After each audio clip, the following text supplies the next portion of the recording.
for the thousands in attendance and the millions watching around the world. Ladies and gentlemen, let's get ready to rumble! Yeah. What's up? Stop up, Coach Malachi Williams in the building. We back. New Media Today USA Boxing. We are back. Sorry about that. Gotta get the microphone right. We back, baby. We back Sunday, feeling good, feeling refreshed. Got a whole lot of energy, whole lot of mo today. You see what I'm saying? It is what it is. We're gonna make it do what it do, man. We back up in this BIH. We got a special guest coming in today, man. We have my little young brother, Kid Austin, coming in here, man. Very, very happy, man. I love this young kid. Him and his father, Floyd Schofield, man. So they here today. They will be here. They'll be coming on in about 20 minutes. So I just wanted to get the introduction out of the way. Talk a little bit to the people in the chat, and let's get it on. Shout out to everyone that's in the chat, man. Let me give a shout out to a couple of people. As I said before, we got an exclusive interview with Kid Austin and Floyd, and also Floyd Sr., Kid Austin's father. He's going to be here as well in the interview. And there's been a little ruckus going on online that I've been seeing. Shout out to Nessa Gibbs and the Boston Boys. They did a really good interview, with Pop Austin, Floyd Sr. and Jr. They did a really good interview. Ness asked some damn good questions. He asked damn good questions, so I really, really like that. He asked some damn good questions, and he got some good answers too. He got some good answers as well. Kid Austin, as I said before, guys, they'll be on the show today, 3:00. We're going to talk about. We do know that they're now signed to DAZN. Signed to Golden Boy Promotions. So we're going to get to the nuts and bolts as to why did he choose Golden Boy. Now we had him on the show probably maybe a month or so ago, maybe like 2 months ago, and he broke the story here that they just signed with Golden Boy, right? He did say that here. I have the actual footage where he said that, and I never got into depth as to, why and stuff like that. Asked him a couple of questions. I need to go back and look at that interview, to be honest with you. But it's a good thing, good situation. And I tell you guys this. This is what I tell you guys, right? The reason why I always laugh and make mockery of these guys that's online, they're talking about, they tell millionaires, guys who are multimillionaires, they like to say online, I call these dudes Nick Sack selling ass niggas, these Wakanda niggas. They like to be online telling multimillionaires what they should do with their business and how they should do business. Never take advice from a Nick Sack Wakanda selling ass nigga. You hide behind an avatar. You don't have a business yourself, but you're going to tell another guy that's an independent contractor what he should do from a business standpoint when he has a net worth of millions and you have a net worth of $2. I like to call them two-figure niggas. And online, you see the two-figure niggas be doing the most. They be, yelling at the fighters. Oh, man, you make a dumb business move. You do know this fighter got a net worth of $9 million, $8-9 million. You do know that, right? Yeah, but he still making dumb moves. You do know that you at your baby mama house, drinking up all the juicy juices, eating up all the churn cereal, drinking up all the milk, spending all the money on your baby mama EBT card, while going $2, while going half on a Nick Sack with your homeboy who's sitting in an apartment smoking weed all day. But you want to sit here and argue with me or other fighters about what they should do with their business, and you never had a business before. Make that make sense. True. Never take financial advice from, not even me. Never take financial advice from a nigga who's depending on to get direct deposits from Google AdSense on the 21st of every month. Never take business advice from a YouTube channel. If these guys were so smart at doing business, I'm not saying all, but some of these guys, if they were so smart doing business, their ass wouldn't be on YouTube. Just throwing that out there. Not all, but some. Not all, but some. So never take business advice. And this is my advice to any fighter. Don't listen to these dudes on YouTube and Twitter and stuff like that. Don't listen to a lot of these guys. Just continue to do what you've been doing. Like, I can't tell you what to do from a financial standpoint. I'm not a financial advisor. You get what I'm saying? And never, what I will say is don't fully trust any goddamn body when it comes to your business. Make sure you got all bases covered. Because no matter what the skin color is, they will fuck you. They will. With no Vaseline. Kid Austin does have a fight coming up October the 20th, right? I think that fight is on a Thursday. This will be his first headliner, if I'm not mistaken, with Golden Boy. And that's since he fought another guy by the name of Rodrigo Guerrero, right? And he beat him on the zone. I saw it. I think that fight was August the 7th or 8th. I think it was August the 8th. It was on I forgot who undercard that was on, man. I forgot which undercard that was on. But anyways, we saw the fight. I want to say, was that Virgil Ortiz? Was that the Virgil Ortiz undercard? I'm not sure. I forgot which undercard it was on. I forgot which undercard it was on. But anyways, leave your comments below, guys. Leave your comments below. He's a young prospect coming up, and so far I like what I'm seeing. I have some criticism for him from his last fight, so I do have the notes down. But let's talk to the people, man. Let's give everybody a round of applause.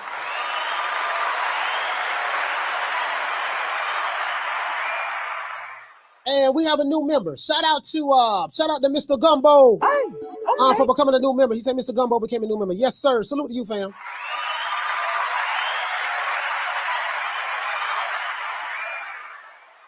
Lisa Bell, shout out to you. Adrian Big 30, salute to you, fam. Jaime Rivera, salute to my main man, Jaime. Salute to Jaime. Is that the same Jaime Rivera? Yeah, shout out to Jaime. Shout out to my sister Arlette. Shout out to Jeff Luciano. Salute to you, fam. Shout out to J.N. Hayes. It is what it is. Yes, sir. Yes, sir. It is what it is. Yeah, Floyd. He from Edison, New Jersey. Yes, sir. That's correct. That's correct. That's correct.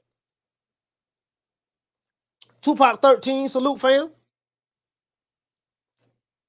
Halim in the building. Let's get the likes up, get the likes up, get the likes up. What you say, Jam Down. He say this should be a good one. Yeah, I have some really good questions. I have some really good questions. Really good questions, right? Anyways, there seemed to be a whole lot of ruckus going on. Oh, you know what? I forgot, guys. I forgot. My apologies. First of all, guys, my apologies. Oh, shout out to Johnny Rice, too. I want to thank Al Heyman before I thank God, Allah, Jesus, Moses, Muhammad, Buddha, my kids, you know what I mean? My family, my mama them, daddy them, uncle them, sister them, antonyms, synonyms. I want to thank him for allowing me to breathe today. I want to just thank Al Heyman for everything. Me waking up this morning before I thank God and everyone else. Let's go ahead and thank him. Well, you know, I guess I gotta be like everybody else and thank Al Heyman. I can quit my job now, baby. 6 figures, baby. You feel me? I'm about to But a name. Do you have a name? Oh, nah, I ain't got no name, you know. Name them names, man. They know who they is. Name them names, please. The names need to be named. They know who they is. The Mexican monster. Just had to get that out the way. Cause I be seeing some of these dumb ass niggas. They be like, they think Al Heyman for. They think even God and anybody. I'm like, okay, ooh, Lord have mercy. Anyway, but I just want to get on code and thank him. Anyways. This dude here he said, you are good and foolish. Well. Yeah. Anyways, shout out to Call Me Dre. He say Al Heyman, the Almighty.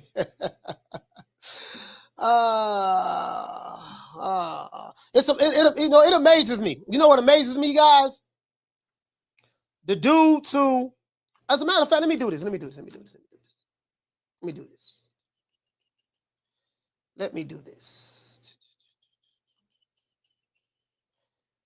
this. We dropped the video yesterday, right? I'm going to share the link of the video. Dropped the video yesterday. Let me go ahead and share this link right quick. You guys can check it out. And it was an excerpt from a show we did Thursday. I think it was an excerpt from the show we did either Thursday or Friday, right? And I broke it down on here, right?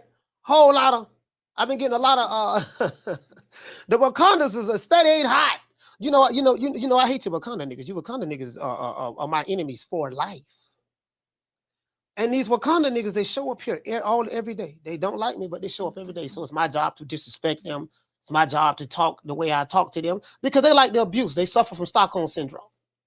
So since they suffer from Stockholm Syndrome, it's only right that I continue to abuse them. That's what they're here for. They're here for the abuse. And I love doing it. And I'm going to continue to do it every day. 7 days a week and twice on Sundays.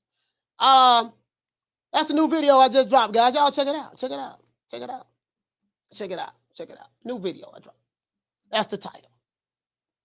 Jaime Rivera, what you say, fam? Yes, sir. He said that was fire, coach. I appreciate that, fam. Shout out to my main man, Ron Boy Fresh. Ron Boy, what's up, baby? Y'all, hey, y'all know I rock with Ron Boy Fresh heavy, man. I got a lot of love for that brother, man. He go to all the fights. You know, Ron Boy Fresh, you know what I mean? He go to all the fights. Now, and financially, he's doing pretty well. So, you know, Ron Boy, he know a lot about the business as well. He know a lot that goes on in the background. So, shout out to my dog, man, from DC, man. Shout out to my dog. He said them Wakanda niggas is something else. Yeah, they are. They mad because I call them Wakanda. Why you be saying Wakanda? Yeah, you know, they mad. And guess what? I like pissing them off. The Wakanda niggas in the Wakanda nigga YouTube channels. I love it. I'm gonna continue to call you Wakanda, especially now that I know that it bothers you. Now that I know that it bothers you, guess what? Oh, I'm gonna say it even more now. I'm gonna double down, triple down. I'm not gonna lighten up. I'm gonna tighten up. I firmly believe when you have a man down, you kick him when he down. I'm a firm believer in that. Boy, listen, if you my enemy and I got you down, you would get no mercy. Because I know if it was me, you would not show me any mercy. I have a scorched earth policy.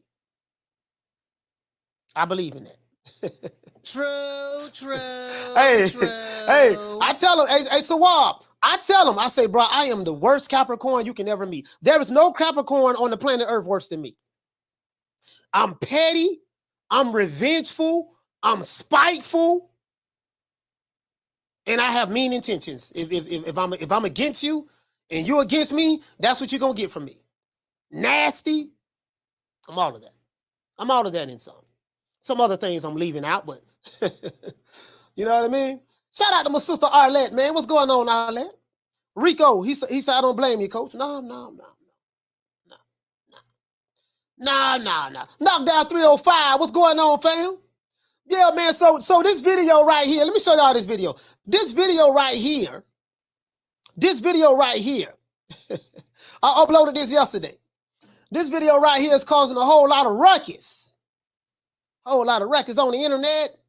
I'm on YouTube. These Wakandas is pissed off about this. I said the video I dropped yesterday is titled, Is Terrence Crawford Right for Exposing the Slave Contract from Al Heyman? Now, of course, this brought out all of the Haymanites, the aerosexuals, the pro-PBC ass kissers, and the Wakandas. All of them are Wakandas. Wakandas, their group comes from the Alphabet Boy community. They're pro-PBC. They Al Heyman, all of them come from the same crew, right? So I call them Wakandas. They don't like that. And this is it right here. And then the question I have is, where you Wakandas at now? So it brought all the Wakandas out. Brought them out. Got 450 comments. They've been leaving some stuff down here, boy. Lord have mercy. I've been getting alerts left and right. I've been getting I got a couple of threats too. I'll show you them. I don't worry about the threats no more. We don't worry about it. Hey, when you got them trying to send you messages and stuff behind, on the low and threatening, you know you're doing your job. True. But I will let you Wakandas know something, boy. I got something for you. Pussy ass nigga, what's going on, boy? I'm telling you, boy, I'm knock your fuck ass out, boy. Blow for blow, pound for pound, nigga. I got the title, nigga. I'm telling you, boy, for the knock one of you Wakanda niggas out. Nigga, I got these hands, nigga. I'm throwing them paws at your nigga, finna knock your ass down again, nigga. Get your ass back up, nigga. Don't run, nigga. I'm telling you, boy, I want a hold of smoke. Nigga, I'm throwing them paws, nigga. I'm putting them hands on you, nigga. I told you what I'm gonna do to you, nigga. Catch you with the check left hook. Nigga, I told you, boy, pound for pound, nigga. I'm the best. This more action than any Devin Haney fight. Put these paws on you, nigga. I told you, I got your back up, nigga. Nigga, watch that check left foot, knock your ass down again, nigga. I'm telling you, boy, it is what it is, nigga. I'm gonna make it do what it do. I'm telling you, boy, we ain't even playing over here, boy.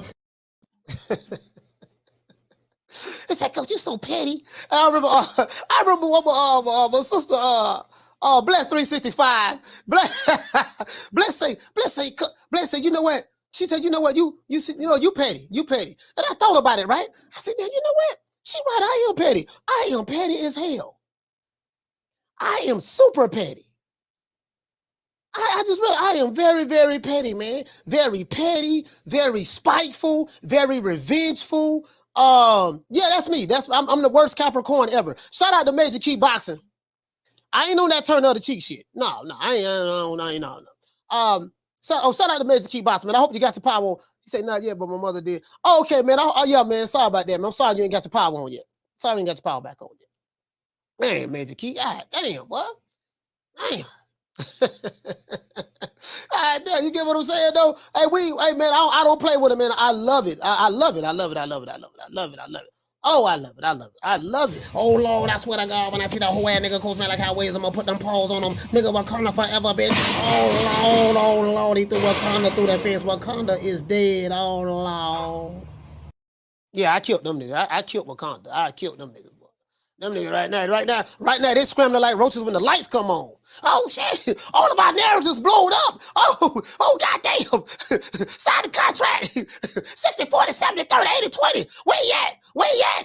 What tell a nigga when I see him, what I'm gonna do to him. Tell him what I'm gonna see, what I'm gonna do to him. I'm in my mama's house right now, behind the keyboard. Hold on, pull out the fire.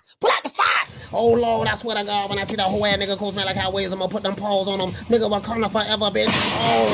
Oh, Lord, he threw Wakanda through that fence. Wakanda is dead. Oh, Lord. Yeah, they like, God damn it, wait. Boy, I'm telling you, shoot. Hey, pull out the pistol. Bro, I'm like, these dudes, they be behind the keyboard. Oh, they be doing so much behind that keyboard. Well, one thing about YouTube and Twitter, you find financial advisors on Twitter. These Wakanda niggas, they financial advisors, they promoters, they're matchmakers, they know how to read contracts. You talking about dudes who don't even have a job, who sitting at home, living in their mama house. Bro, like, bro, I can't. They pay membership fees to a fat nigga, a big fat black greasy fat nigga, and they trying to tell you what, you know, and other fighters how they should handle their business. Boy, hush. True. The toe tagger and body bagger is here. There's nobody hate you Wakanda niggas more than me. Nobody. I branded you Wakanda niggas. And that word is spreading around the internet now. When they think of Wakanda, they come from one boxing community. No, they come from a couple of boxing communities, but one in particular. I labeled them the Alphabet Boys. That's where they come from. Shout out to Al Money. Hey, okay. Dropping that $2. Bam, super chat on your boy. Hey, Leroy. Super chat received. Playtime's over, boy. He say, he say, stomping out Wakanda. He say, like, this is your king. Yeah, man. I don't play, man. I don't know. Down from the bar, there's a platform stage. People pimping, sharp as razor blades.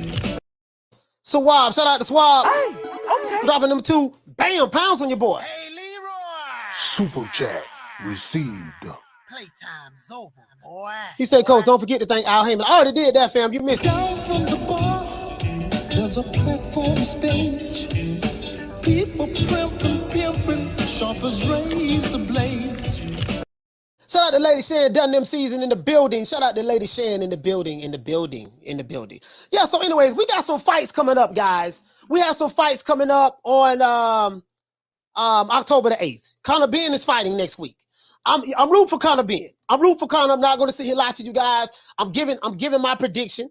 I'm rooting for Conor Benn. I'm rooting for Conor. I'm not a huge fan of Chris Eubank Jr., so I'm not going to sit here and lie to you guys. I'm not a huge fan of Chris Eubank Jr., right? So as a matter of fact, I'm going for Conor Benn. But so I know whoever I'm going for, I know them Conors like to go the opposite. Who that pussy nigga Coach Malachi going for? Oh, he like Conor. We're going for Chris Eubank. Who that old? Who that old? Hey, shout out to my sister Bless 365. Hey, okay. Dropping that half for bam, double your boy. Hey, Leroy. Super chat received. Playtime's over, boy. Bless, what you say, sis? You say, Coach, I heard someone capping so hard for PBC this morning. I said, PBC, please send this man a damn check.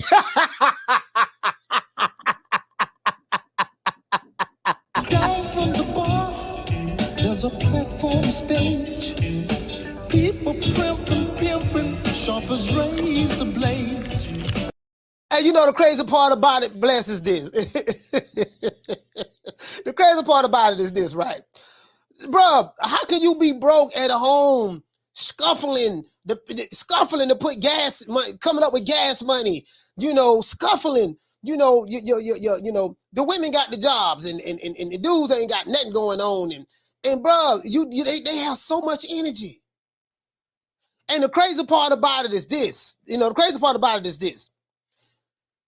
and I said this on Twitter, that truth pill is very, very hard to swallow. What I said, the truth pill is very, very hard to swallow when it doesn't fit the narrative. You get what I'm saying, Blast? When the truth doesn't fit the narrative, that pill is very, very hard to swallow. True. That naked truth, when that naked truth show up, the well-dressed up lie leave. Oh shit, they come to naked truth. Oh my Lord, I got the nigga clothes on. I got, get what I'm saying? They just leave. They leave, right? Let's do this. Hold on, let me see something. Hold on. Then they just leave. The naked truth just leave. Not the naked truth, but when the naked truth show up, the well-dressed up lie just leave. They can't swallow that pill, boy. They can't swallow that pill. Because again, I told you, and a matter of fact, I'm gonna pull it up. I'm gonna show you. You know what I mean? I told you. What you say, Bless? You say, I swear, I keep typing for motor fanages, sign the contract. Hey, that's what they say. Sign the contract. 60-40, 70-30. And they saying that because Errol Smith said that. Whatever he said, they sign the contract. 60-40, 70-30, 80-20. Take whatever we give you. Come to find out, boy. Woo! I'm like, Wakanda is, oh Lord, that's a special group of people, man. Very, very special. Shout out to Jam Down 187 for dropping that quarter of a bam dub on your boy. Hey, Leroy! Super chat received. Playtime's over, boy. What you say, fam? You say calling all Wakandas. He say Coach M. He say playing with your name and the colors you rep. He say please. Brain change. Down from the bar, there's a platform stage. People pimping, sharp as razor blades.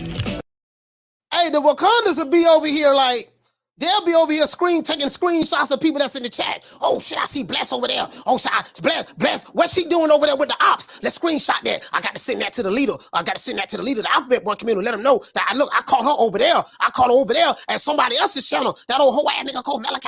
I call her over there. Oh shoot, knockdown 305. Let's screenshot him too. As a matter of fact, Rockman, let's screenshot him too.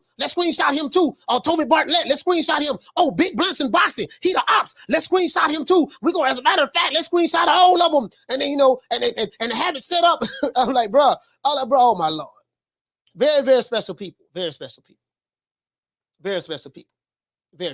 And they love me though. They gonna watch me every day. So I love talking bad about them and disrespecting them, and I love that because I can do that. There's nothing they can do about it.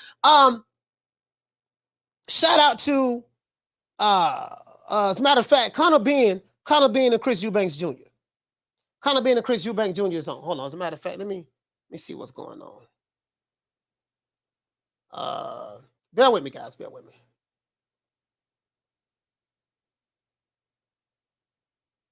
Hold on, guys. Hold on. I gotta send somebody a text. Hold on, guys. Hold on.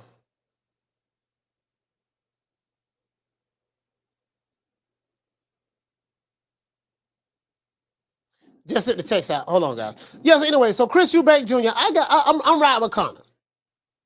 This next week, we didn't have any fights this week, as you know. I got Connor being over here. October the 8th, also Sebastian Fundora, Florida boy. I got a lot of, I really like this guy right here. Sebastian Fundora, man. Think what he about 6'7" tall. We saw what he did to another Florida boy. What he did to Lubin, Erickson Lubin. So he put them paws on Lubin, man. He had Lubin looking like the Elephant Man. In my opinion, I think Erickson Lubin fought the wrong fight. He got beat down. So two Florida boys went at it. One had to win, one had to lose. Now he's fighting Carlos Ocampo. last time I remember this guy was when Errol Spence fought him, like probably 2017 or 18, something like that. So it is what it is. It is what it is. We're gonna go live for this. We're gonna go live probably next week anyway. So we'll probably go live, cover both fights, more than likely. We'll go live, cover both fights. We'll go live, cover both fights. And then of course, you know, the fight that I'm waiting to see, boy, Clarissa Shields and Savannah Marshall. But I expect this to be a thriller in Manila, you know what I mean? A Macafraca from Palaka, you know what I mean? I expect it to be all that. And then we got the fight that I'm going to stream, Deontay Wilder versus Robert Helenius. I will be streaming that fight. But this is a good fight card, though. This is a good fight card, Wilder and Helenius. This is a good fight card. And then Devin Haney's fighting George Kambosos. George Kambosos is humble now. I saw an interview of George. Was it an interview? I saw he left a post on Twitter or something. He's very he looks really good. He looks really good. It looks like he's making weight very well. He's very, very humble now. George Kambosos is very humble. Remember when he was talking all of that, I'm an emperor stuff. Guess what? The emperor is dead. There's no more emperor. George Kambosos is very, very humble right now. He's not talking about he's the emperor anymore. He's shout out to G Funky, man. G Funky, salute to G Funky, man. He's not talking about he's the emperor anymore. I think that I think reality has said it. He's been humble. He's been humble, right? So he's been humble.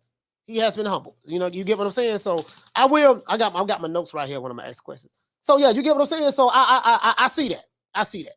You know, George Kambosos is the emperor is gone. Shout out to Rob. What to say, fam? You say Caleb versus the dog is better than the Wilder fight. You know, we're gonna find out. We're gonna find out. Hey, check this out. Now y'all, since y'all talking about Caleb Plant. Hey, Caleb Plant. Oh, bless. You think I'm petty. Boy, Caleb Plant is a savage. Boy, Caleb Plant is a savage. Lord have mercy. Boy, Caleb Plant don't even play. Boy, Caleb Plant. Hey, look at Caleb Plant put out a CD cover. This Caleb Plant Instagram, he put out a CD cover.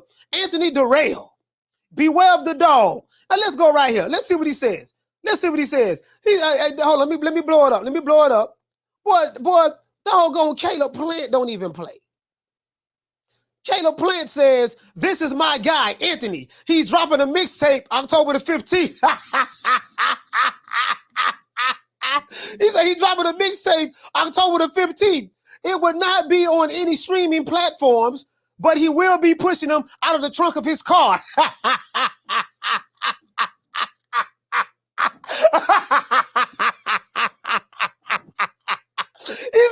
He said, be sure to get a copy from Doggy Bone.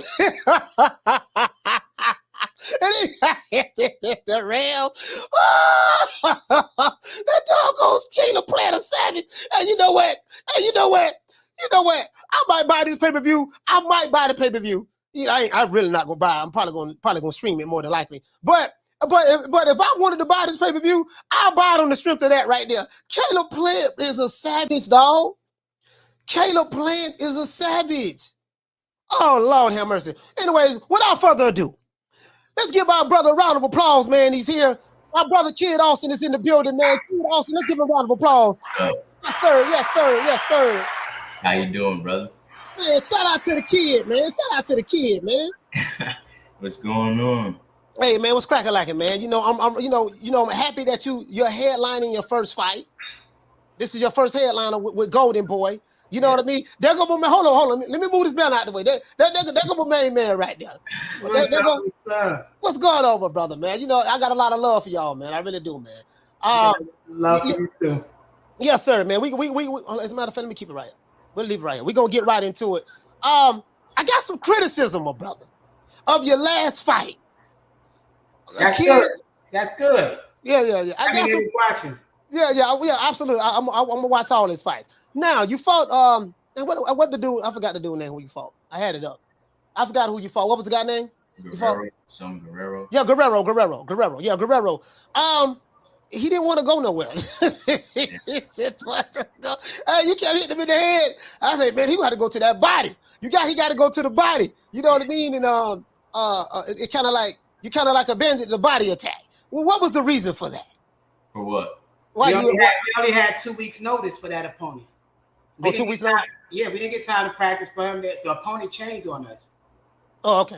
Okay. Like 3 times. But yeah, like you said, that man did have a hard head. It was funny seeing him after the fight because like he was all lumped up, and I asked him like, "You wasn't going nowhere?" And in a little bit of English he spoke, he was like, "Yeah." Like he hated the fact basically his coach stopped it. So I was like, man, that man was tough. But like you said, the body work was killing him. He got tired off the body work. You know? Yeah, for sure. Let's get right into it. Floyd, Pop, I gotta ask you this question, man. Your video, you was on the Boxing Voice. Explain to the fighters that's coming up, right? These fighters that's coming up. Explain to them what does a fighter have to do in the sport of boxing in 2022? I know you guys were explaining to them what that is, because you talked about fighters being an independent contractor. You know, they fill out the 1099, which I do as well. For those who don't know, explain that to me about fighters being 1099s, independent contractors, and stuff like that, as it relates to working with promoters.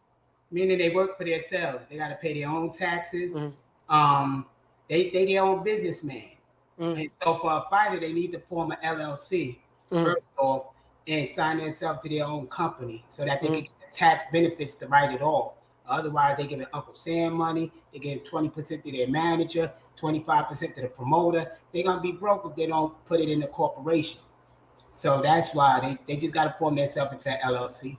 Okay, so that's the importance, and it's important that fighters need to know that. They need to understand their position and their power. Is that what you're saying? Yeah, because nobody's gonna take them serious. If you come in as an individual, as a boxer, they just sign you to a contract. You most likely get screwed over because it won't be a good contract because they don't take you seriously. But if you form yourself into LLC and then you do the hard work yourself, post up your stuff on Instagram, on your social media pages, show them that you invested in yourself and your business. Now when you go sit down, now you have some negotiating power. Most of these boxers just sign contracts and they can't negotiate nothing on that contract. So they lose their intellectual property, they lose their name, they lose so much. By the time they finish their career, they broke. They working in Walmart. Okay. You chosen to sign with Golden Boy. Yeah. And I remember the last time you was here, you did let me know. You was like, yeah, man, we with Golden Boy now. And you broke down that it was a really, really good situation for Kid Austin, for him as well. So explain to us why did you choose Golden Boy? Because a lot of people just say Golden Boy is bad for black boxers. I'm gonna say this part first.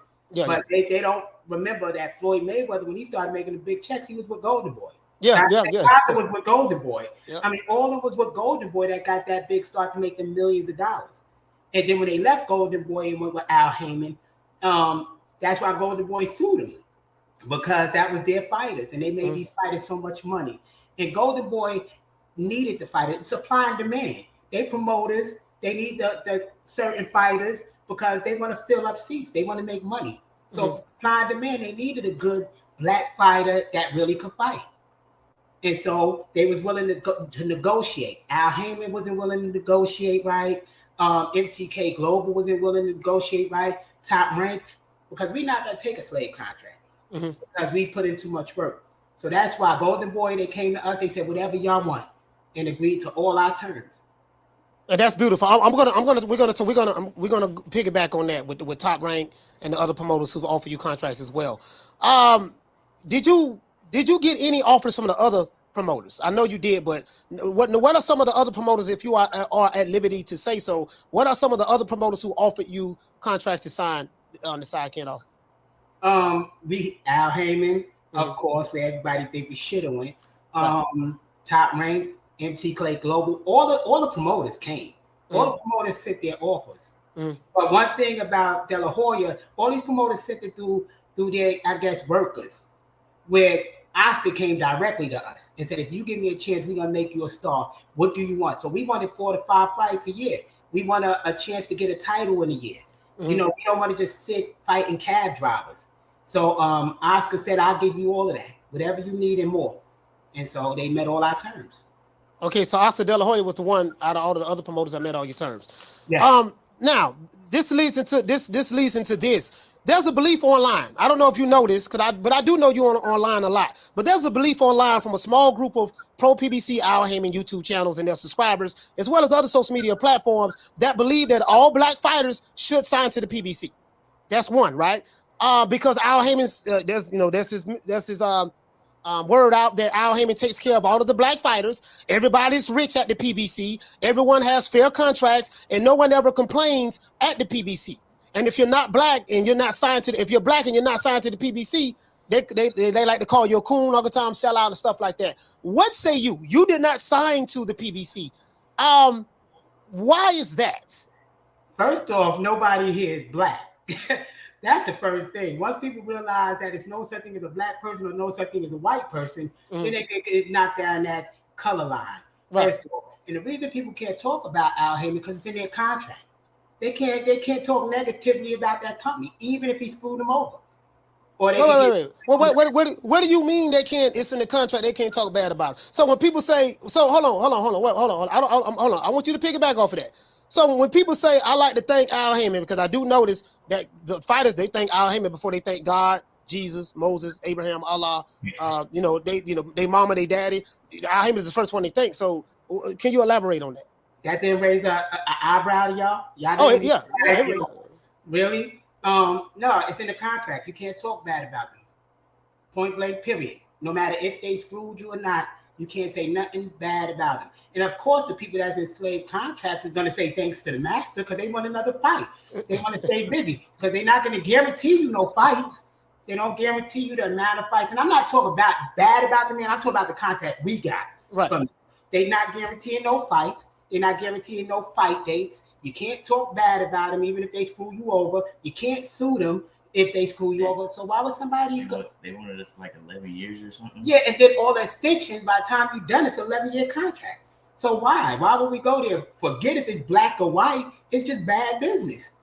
It don't matter who give you the contract. The business is the contract. And one day we're going to do a show going over entertainment contracts for your fans, the young fighters. Yeah, I need that. That don't have lawyers and don't have a daddy. They need to know how to read these contracts. All them bullcrap words. But yeah, it was a bad contract. So it ain't no black or white thing. It was a screwed up contract. So sign the contract, 60-40, 70-30, 80-20, take whatever we give you. So you didn't go in there with that, because that's what they say that online a lot. Sign the contract, take whatever we give you, 60-40. Like these guys who never had a business before, don't know what a 1099 is, but they be on YouTube and Twitter telling fighters what they should do from a business standpoint, and these guys have a net worth of 2 figures. So you saying ignore all of that. When it comes to the business of boxing, you really, really have to understand how to go in there and negotiate. Don't just sign something blindly because people on social media telling you, pushing the narrative that you should sign. Is that what you're saying? Because the people online don't know. They don't know. So let me say they number one, they ain't give you no 60-40 contract. Right. For the new fighters in the 8-round fight, if you're lucky, you're gonna make $1,000 a round. So you might make $8,000, and they take 20% of whatever they paid you now. And now you still got management that's gonna take 20%, and that's a good manager. Unless you're a star, they're not gonna take no 10%. They're gonna take 20%. So you just lost 40% of your money. Now Uncle Sam won 30% of that. Yeah. Now you only got 30%. So, but the good thing, they say Al Heyman won't take out until you reach $100,000. He won't take out his 20%. Mm-hmm. That's what they say in the contract, but they don't give you a time point when you're going to be making $100,000. Oh. So it's like, okay, I could be sitting here forever before you allow me to make $100,000. But the reason he say that, they make money off the licensing. They make money off the bars. They make money off the concession stands. They make money off of all of that. So at the end of a fight, they turn around and made tens of millions of dollars off a good fight. And you waiting to get your little $8,000 check, $10,000 check. Even if they gave you $50,000, it don't match up to the door, the bar, the licensing, and all that other stuff. But it's an independent contractor. You negotiate that. I want a percentage of the door. I want a percentage of the concession stand, because we can throw the shows ourselves and keep our own money. So it don't make sense. We had to show them that we could sell out shows. Like when we was with Davies, all the shows we did, we sold out at the main event. So we could show them the numbers that we made to a smaller company. And now to a bigger company, that makes sense. Like this show we got right now, October 20th, we only got 150 tickets left. It's sold out. And Floyd the only fighter they named and stuff like that. So it's all business. You make money for them, they'll make money with you. Okay, so for those who may be listening to this, that may be pro PBC guys, and they may feel some type of way about what you said. Do you consider yourself? And I'm not trying to be funny when I say this. Do you consider yourself a coon or a sellout for not signing with the black man Al Heyman? Let me tell you this. Tell them to go in their pocket and look at the credit card they got. And then ask them who owned that bank. It's because they still in the master's house too. So how they gonna point the finger and say anybody a coon? Mm-hmm. We doing the business ourselves. We running our own business and stuff like that. And we ain't bound down to nobody. They get fair business. It ain't no coons. Everybody that's saying coons, they bank with a white man. They probably paying a landlord who most likely a white man. They still stuck in the system. So they can't talk. They gotta look at themselves first. Right, exactly. So right here, you're gonna fight. Hey, Kid Austin, you excited about this fight right here? You got Daniel Rosas. Have you done any investigation on this guy? Yeah, for a little bit he got online. I watched one fight. When he gets frustrated, he gets dirty. But I'm ready for that. What I got. First fight, I was a little anxious. My first time being on TV. So like this time we've been working. Calm down. I had a crazy amount of sparring this camp. I ain't never sparred like this before. So I'll be ready. Hey man, hey look, bro, you headlining. I'm throwing a fight party over here. You fight on a Thursday. I'm excited. I'm gonna be yelling like I normally do at the screen. So I be into the fights. Hey Floyd, you got to see me do these parties, but I be into it, bro. Hey, I be into it. So let me ask your PBC fans, how many of them signed with a promoter and on their second fight they the main event in California? Now, tell me how many times Al Heyman did that for his new fighters. You don't even hear about them. The ones that they just signed and stuff like that. Right. So it's like, really, y'all would want to go over there? Look at what we getting over here. Yeah. At the end of the day, like you say, it's business. It has nothing to do with any of the other stuff. Why didn't you sign with Top Rank? Did they offer you a slave contract as well? Why would we sign this Top Rank? Crawford is going. Look at the skill Crawford had and what he's dealing with Top Rank. Why would we go in bed with them if they not even treating one of their top fighters right? You learn from other people's mistakes. Mm-hmm. That's the first thing. And what he was going through, that would make no sense over there.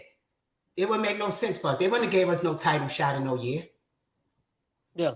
So you brought up Crawford. Are you familiar with the situation that he's going through now, trying to make this Spence fight? We don't get into his business, but we met him. But that fight might happen. But I believe what they telling him, the amount that they telling him to take, and then he got to take that amount again in a rematch. That would be a dumb deal. Yeah, that would be a dumb deal. Even if you took a 60-40, don't tell me I'm taking a 60-40 in a rematch if I won. And now I'm the A side with the belts. No, you ain't gonna dictate that. And to that part makes it a slave contract. When you're gonna dictate what I'm gonna make on my next fight, and I'm the champion. That don't make any sense. Shout out to Ron Boy Fresh. He said disparagement clause. He said disparagement in the contract. Shout out to you, fam, for the super chat. Shout out to Andre. He said, I just found your channel, coach, new subscriber. He said, make this interview a separate video so people need to learn the game. Yes, as a matter of fact, I got to make it a separate video. I got to give it to Kid Austin and Floyd. I got to give it to both of them because, I support them wholeheartedly. This is their, they're giving us their time. So, I got to send that to them as well. Soon as this interview is over with. He say, teach us the game, Mr. Austin. Yeah, Mr. Austin, what I love about you, Floyd, is this. I love the relationship that you have, with your son. What would you say to the people out there who may say, oh, man, he trying to live his life vicariously through his son? What would you have to say to those guys? And a lot of those guys who are saying that probably don't even know who their fathers are themselves. But what would you have to say about that? You said it right there. Most of them didn't probably have a daddy to raise them. A father don't look out for their kids. I didn't pick this for my son. Mm-hmm. I mean, we live my dream. I mean, if I was up, my son would have been a doctor or something if it was up to me. I don't want to take my son taking punches. But my son, since he was 2 years old, we're talking about he's the greatest boxer. He was born into that. So I just went along with the journey and I done what I had to do. But it's in his blood. My father was a boxer. I was a boxer till I got in trouble. It's just in his blood. And any father is going to work his ass off to make sure his son make it out of there alive and safe. So out of the promotional companies who sent you contracts, who sent you the worst? See, I don't want to do that to them. The only reason I don't want to do that to them, a lot of these promotion companies circle back later on. Because we only there for 5 years. Floyd going to be in his prime once he finished his deal. And then all of them going to offer these $1 million contracts and things like that. So I don't want to crap on them. Right. But to me, all of them sent the worst. All of them except Golden Boy, because that's where we at. Okay. Drew, shout out to Drew. He said in the Golden Boy deal, is there fights in your hometown? We can fight wherever we want in the Golden Boy deal. We independent contractors. They just give us the dates. We get to select who we want to fight. You know, we still got the control of what we want to do. So we're gonna be in Vegas after a while. So they moved us to California to get that market for the Vegas market. Because you got to get that Vegas market if you want to start making $20 million fights, $50 million fights. You can't do that in San Antonio. What would you say, being an independent contractor, what would you say is a fair contract, like a 50-50 partnership deal? Is that normally the norm? Like right now, some people would say, hey, you know, your son, Kid Austin, he only had 11 fights. He ain't nobody right now. He got to pay his dues. His dad is doing bad business. You need to take whatever they give you, pay your dues at first, and then once you get enough fights under your belt, then you can go back and do this, go back and renegotiate and stuff like that. You got some nerve to be so arrogant and trying to demand stuff in the beginning. What say you to people who may think that? I would tell them that this is 17 years in the making. I invested in over $1 million already, traveling since he was 8 years old every weekend to all these amateur shows and building them up. So I know that the brand we built and the money I invested, I have every right to say what I want because nobody was deep in their pockets giving it to us. Nobody had to do what we had to do to get this, you know? So I really don't care what people would think, but a fair contract, number one, is them taking 20% for guaranteeing you fights. Them giving you intellectual property, which means your name and all that other stuff, everything you built, if they give that back to you as soon as the deal is over, where it ain't no first dibs, because most of these contracts, after 5 years, let's say you got a 5-year deal, you can't sign to nobody else. You got to give them first dibs to sign, to match this person contract. Even if you don't want to be with them by contract, you can't leave if they match this person deal. So you stuck there. So you don't want those type of things. There's so many, when we go over breaking down the contract, it's so many holes in there where fighters get trapped and don't realize like all the extensions that would be in their contract. If they win a belt, it extends 2 years. If they do this, top 10, it extends 2 years. By the time they look at that contract, their whole boxing career was with this one company and they didn't realize it. So I would go in there and talk for my son because that's what a man's supposed to do. Yes, sir. Yes, sir. I totally agree with that. I don't know if you're at liberty to do this, but do you, out of all of the contracts, have you received these contracts from different promoters? Like you have them physically in your hand, or do you just looked at them and gave them back? How does that work? No, I look at them. If I don't like them, I shred them up. Like any businessman, you shred up your important papers. You don't need that hanging. And then on top of that, even if I had it in my hand, I wouldn't be at liberty to give it because that's bad business. That's ethically wrong for a manager and a coach to disclose full business from another company. That basically burned that bridge where they would never come back. So if they got a champion and you want that belt, they're not even going to give you the opportunity for what you did to them exposing their contracts. Do you foresee yourself in the future working with some of these same companies? Well, you know what? You may not be at liberty to say that, but just later on down the line, let's say 10 years from now, 15 years from now, whenever maybe your Golden Boy run is over or whatever. Do you foresee, working with other promoters or other people in the business later on down the line? I think we got a good family at Golden Boy, the Golden Boy in the zone, because I believe in a couple of, it may not even be a year, we're gonna get a deal with the zone, so we'll still be Golden Boy in the zone. So I don't see us leaving no time soon, then, because it's a good family. They treat us right. This brother right here, shout out to Drew. He say does the deal entitle Golden Boy to, I guess, a percentage of non-boxing money? No, we keep all our merch. See, I can't really get in detail, but I tell you, not just in Golden Boy partner, but anybody, we keep all our merch. We keep all our stuff. Because Floyd, when we came in the game, see, this is why you got to build. When we came in the game, part of it, when we came in the game, we were selling shirts already. So we're gonna keep our clothing line. When we came in the game, we was ready on national commercials like Ford and other things. So we keep our TV and licensing rights. So if you build those things before you even got in there, as a businessman, I'm not gonna give you what we generating $40,000, $50,000 on per fight. That would make no sense because you make more money outside the ring than you're gonna make in the ring as a boxer. So no, we don't give up those rights. You learn, it's a lot you know as of late from a business standpoint. You kind of like boots on the ground. How did you learn about the business? I was an A&R for Universal Records. So I used to sign artists and do things like that. So I learned the contracts from school and from working as an A&R. Do you see some fighting contracts that's similar to the recording contracts? All entertainment contracts is the same. Trust me, it might be worded different, but it's exactly the same. You want to know the term of it. You want to know if you can audit their books to make sure you're getting paid. It's just the business contracts are the same, but they try to dress it up like it's different.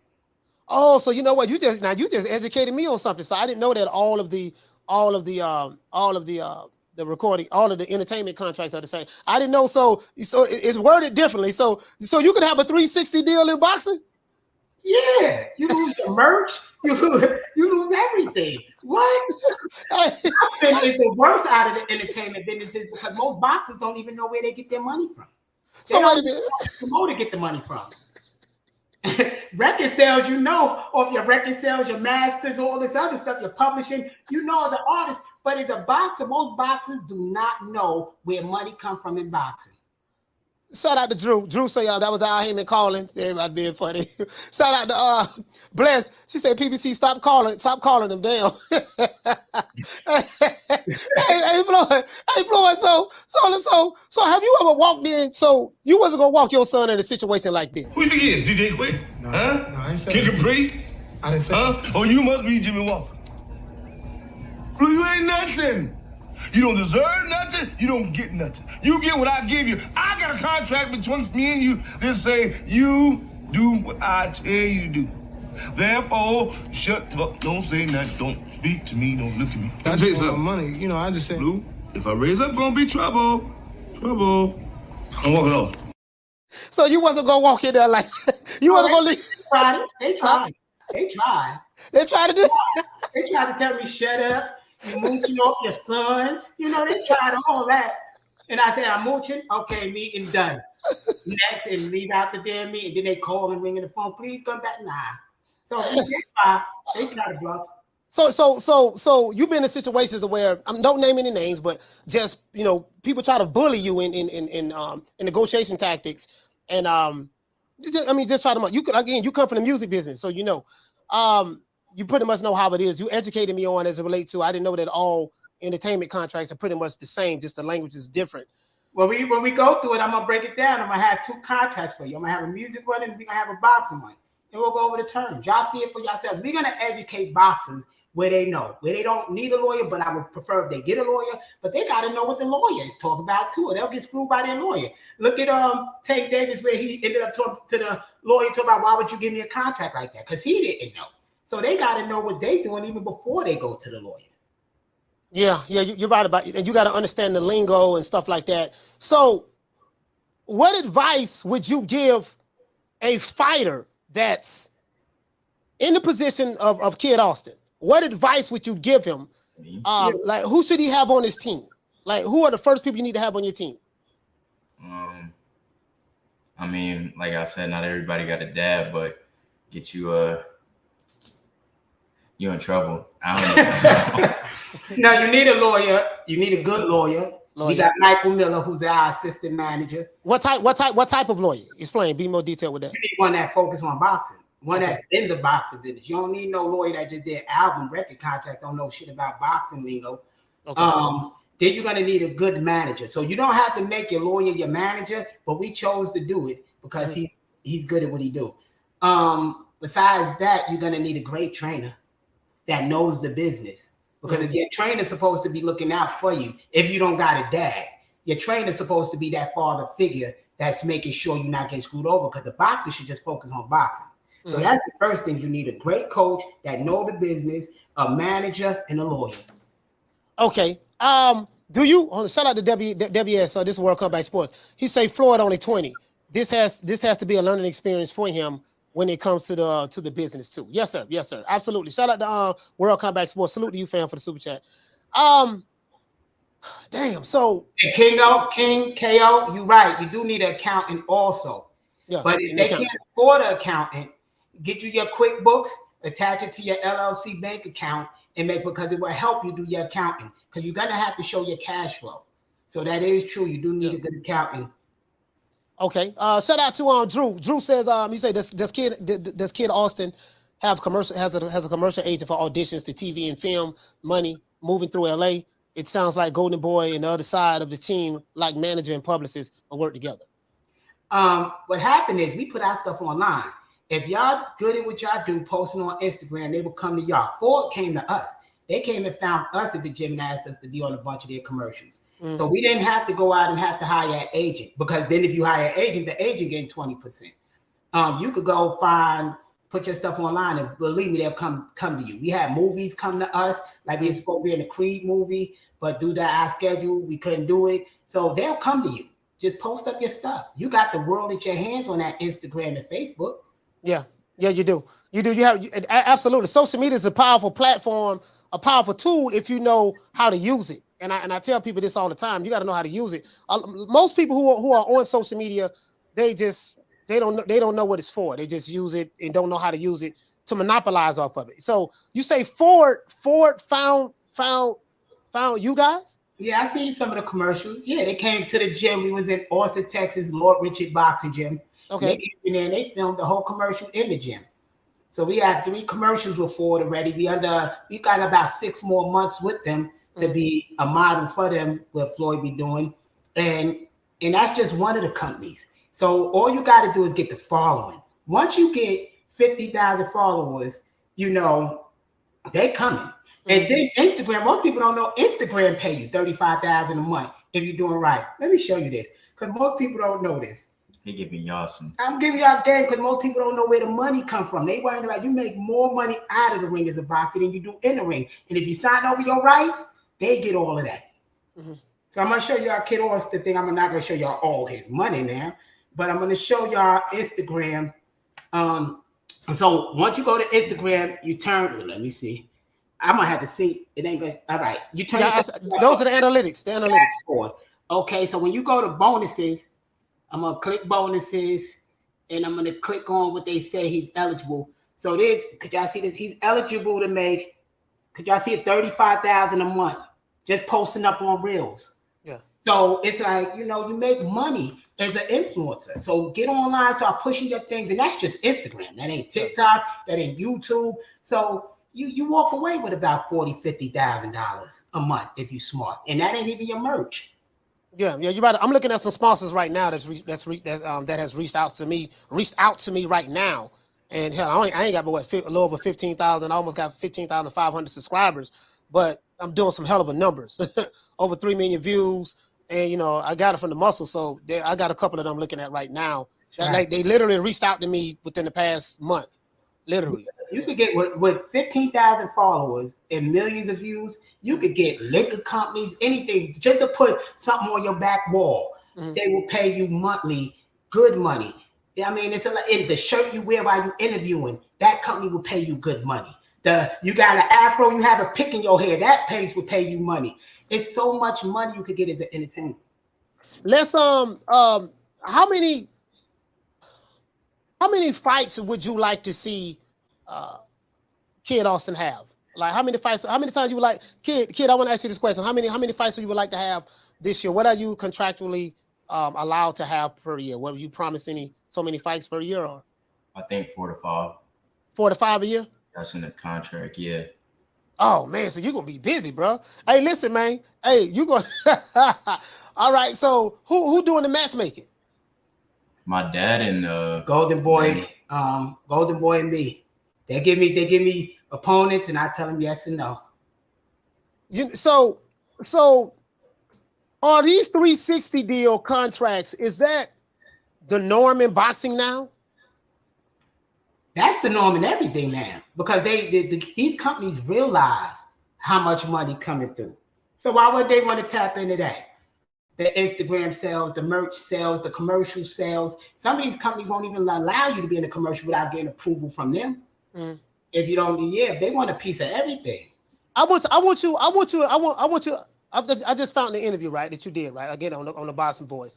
You said something of the sort that you received the WAC contract, and you said you broke it down what the WAC contract was, and you said that even after the contract is over with, that you was being offered by the PBC, that they still wanted to have, whoever they is, was Al Heyman, whoever, wanted to have first dibs on whether to match a contract offer or not, even when your contract is over with. Please explain that to me if I'm quoting it correctly.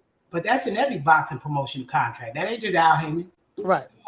They all want first dibs, which means basically if your deal is over, now it's time to walk. You did your 5, it's time to go. And now let's say Top Rank offered you $20 million to sign with them for a 10-fight deal. You can't go to them. You got to go to the company, let's say PBC, and say, well, they offered me this. They want to see the contract, and they have the right to match the contract. Give you that. Now you're still stuck with them, even if you didn't get along with them. So you can't just leave or you get sued. So because I remember when Floyd bought himself out of his Top Rank contract and he became a free agent or whatever, but he started working with Golden Boy. I remember that he bought himself out of that contract. So what advice would you give a fighter to make sure they don't get snared in those type of contracts that may be looking to come in the game now or trying to, in the process of signing with a promoter? What advice would you give them? That the business is all paperwork. You got to get your paperwork right in the beginning. Don't try to get it right later on. Get it right in the very beginning, and don't take no deal that you ain't 100% comfortable with, because you're gonna have to live years with that deal. So all of this, you have to take the crappy deal in the beginning when you first start boxing. The people who say that online, what say you about that? Is that hogwash to you or no? All of that's hogwash. You see how the rappers did it, going independent, building their own labels. You see how Jay-Z did it? He started his own label and did everything before he started popping. Then when he went to the deal, they was giving him millions of dollars, and he had full control still of his company. You got to build first. Nobody going to believe in you. You going to a promoter and telling them, yeah, give me $1 million or invest $50,000 per fight, 4 fights a year, to that $200,000 that you telling them to pay for you for 5 years. That's $1 million contract. And you haven't built nothing yourself. They're gonna ask, what did you make? What did you build on your own? Right. I get exactly what you're saying, because I remember I met Craig Kalman in 2001. He was the president of Atlantic Records at that time. And I remember that very vividly. There was a lot of artists in the music. There was a lot of artists that was independent. And it's basically what you're saying is fighters can do the same thing as the rappers. Build your audience first. Build, like you guys did. Throw your own fights, put on your own events, and then once you show those numbers and receipts, hey, look, this guy independent. He's doing it without us. When the promotional companies do come, now you have some kind of leverage. You have receipts and stuff that you have done that makes you a little bit more attractive. So it gives you the opportunity to negotiate on better terms versus a rapper who's a starving artist. He don't have any money. He's broke. And he just want to get on just to get out there, and he just sign anything without even reading it, thinking that's going to better his situation, only to later find out later on down the line that he messed up. Is that what you're saying? That's exactly what it is. Like most of these fighters don't know. You could buy on any card. You could buy onto a PBC card. We brought on to Telemundo for $1,500. You just you could get sponsors, local sponsors that would give you money. To go ahead and do these shows, and so you could buy on any contract. I mean, any show. Shout out to Drew. Drew say damn. He say damn fighters in them 360 deals getting robbed. Yeah, if it's some fighters that has those deals, yeah, absolutely. Sarcasm. Shout out for the super chat fam. He said what's up. He said what's up with Joey Stacks. He would have kept training. Which I guess you're trying to say he would have kept training. He would have had a shot at Big Boy. Joey Stats is like them YouTube fighters, you know, and he's still going to get back to it. Just right now we're in training camp, so I got to focus on Floyd instead of Joey. But Joey is our guy, and he's going to have some of them celebrity fights. Do you have any other fighters that may be reaching out to you, Pop? To manage them and stuff like that? No, but at this point, not really, because I be so busy. I think most of them think that I would just be stuck up or something. I don't know why they don't, because I consult fighters though. If they come and ask me which way do I, like, they could DM me and say, yo, listen, I'm in this predicament. How do I get from point A to point B? And I just tell them what they need to do. They could contact me, but as far as training, they got to be exceptional. They got to live boxing, because we live boxing. They can't do it part-time. Because I want to be there and one of my fighters die in the ring. That is not going to happen to me. So they got to be serious, super serious. Man, you giving up. I'm not gonna. You giving up a whole lot of game as of late to how the boxing game works from a business standpoint. I take my hat off to you, man, because I don't see anyone that's giving that kind of information like that, except a few people that's been in the game for a long time. Freeway is. Do you still talk to Freeway? Freeway family.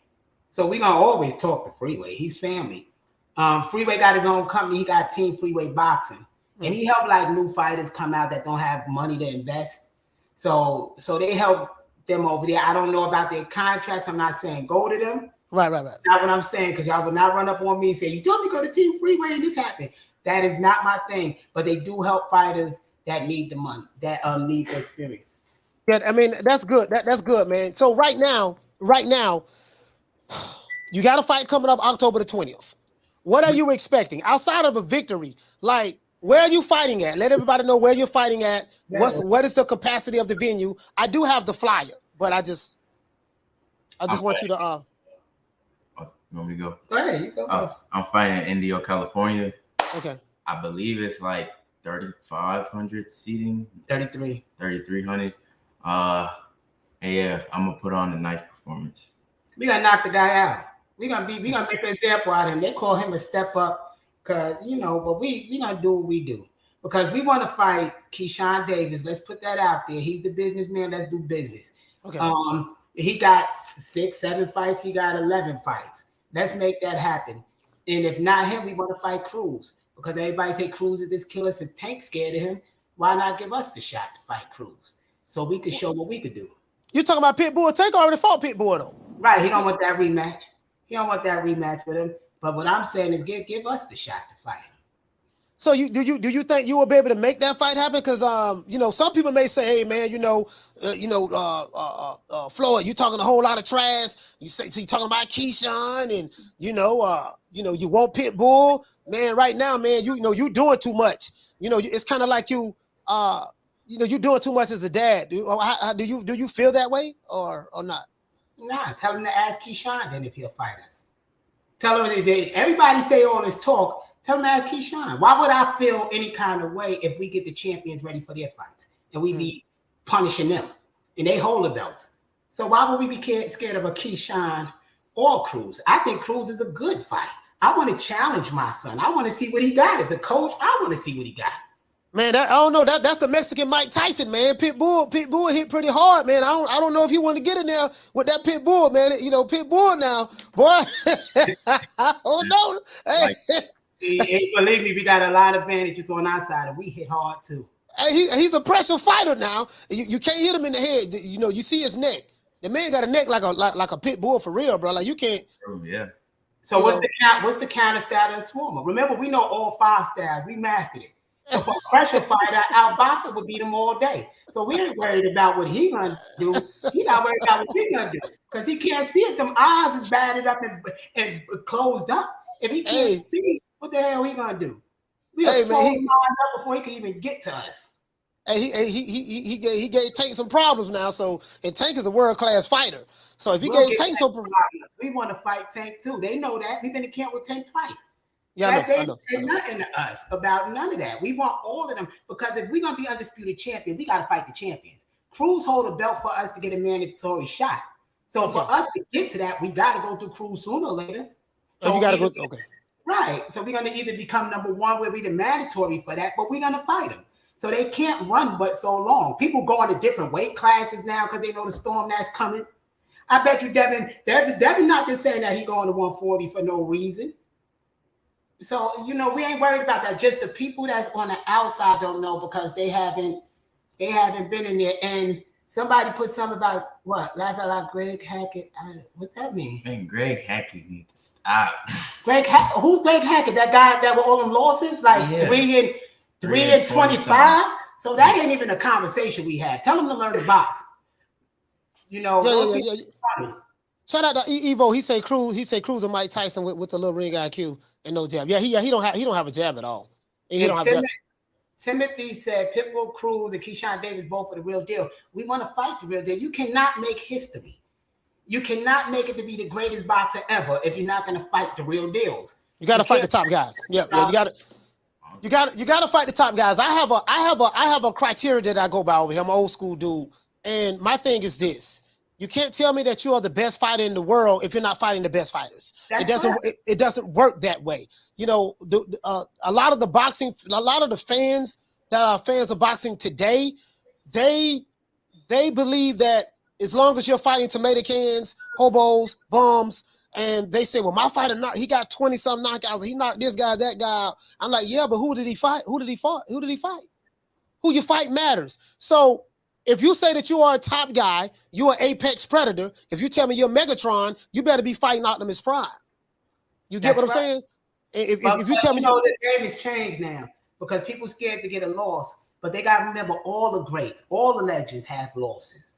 Because for you to step up to a risky fight, you might take a loss. And then what you do is regroup, go back, tighten up your skills, and get back in there again. You gladiators. A gladiator do not worry about getting cut. You know, in battle, things going to happen. And then he get back up and come back in there. And that's the good part of boxing, watching the growth of fighter that lose and turn around, become a megastar because he did. Canelo lost to Floyd, and look how better he got after that loss.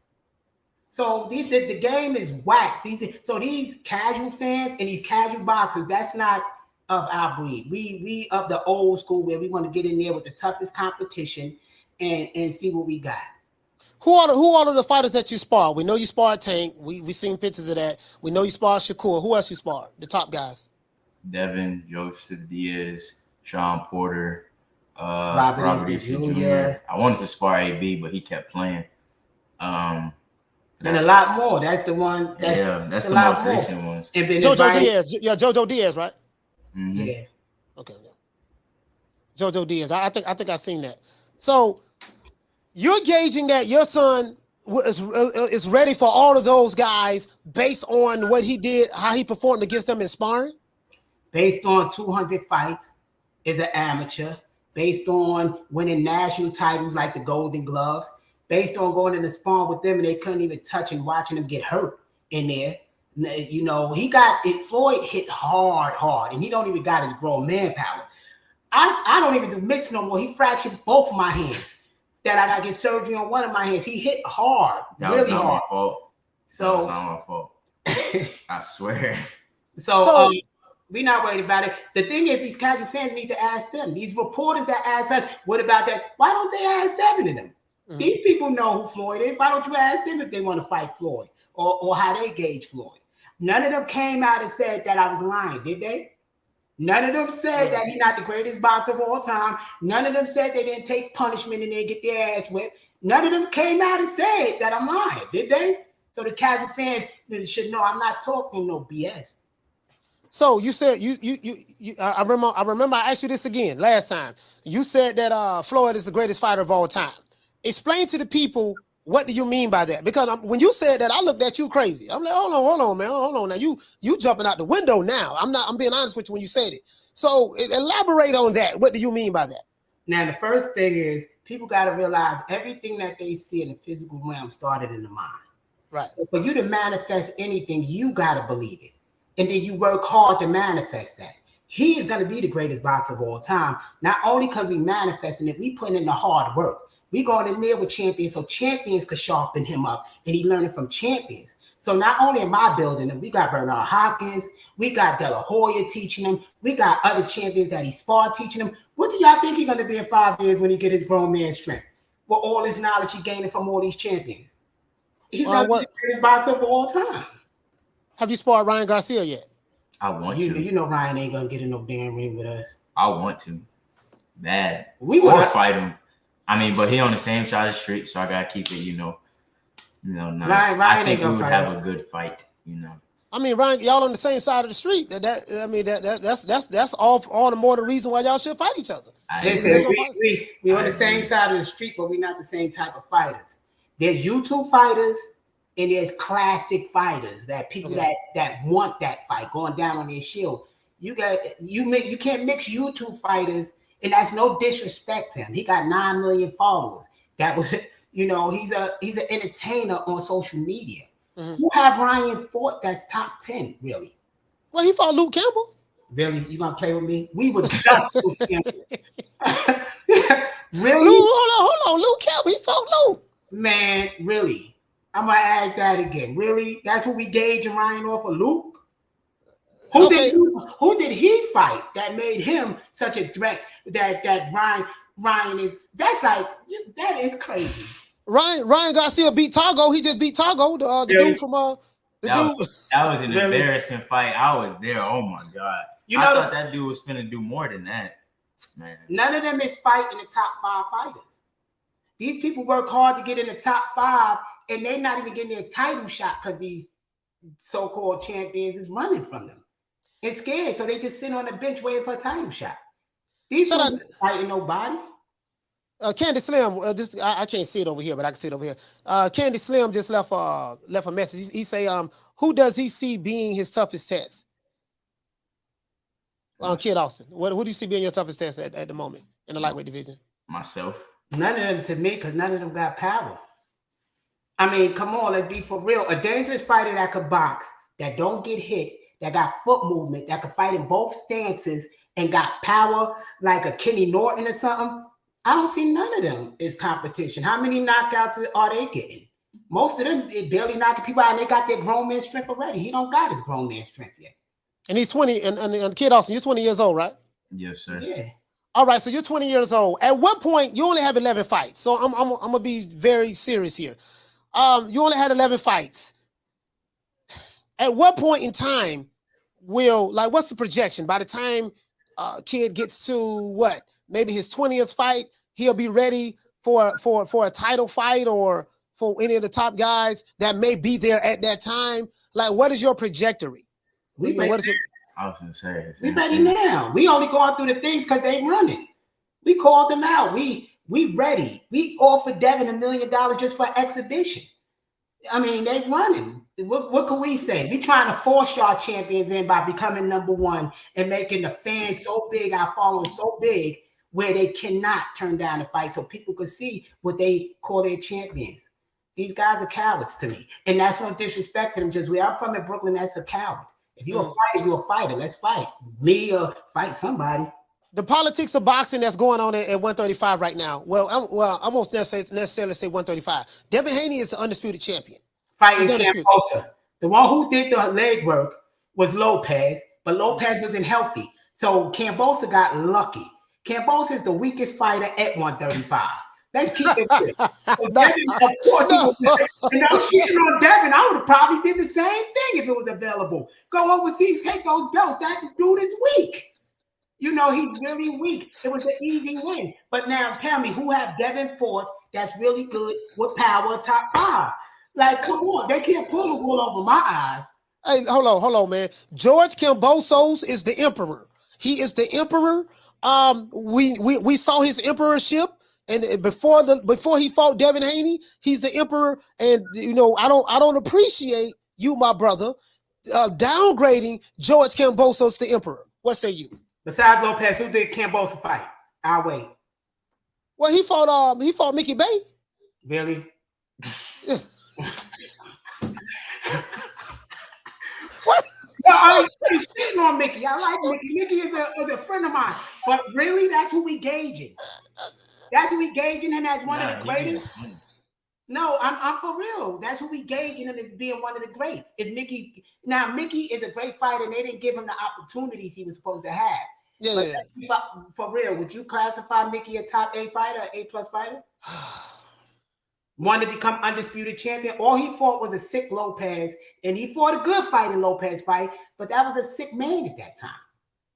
So you're saying that if Teofimo Lopez wasn't sick, he would have put them paws on George Kambosos. No, Teofimo had to go up to 140. He was cutting his weight too much. He not no 140. These people coming from 180, 170 down to 135, and they want their body to run 100%. They don't got their power. They don't got their adrenaline. They don't got nothing right. Their body is going crazy while they're taking punishment.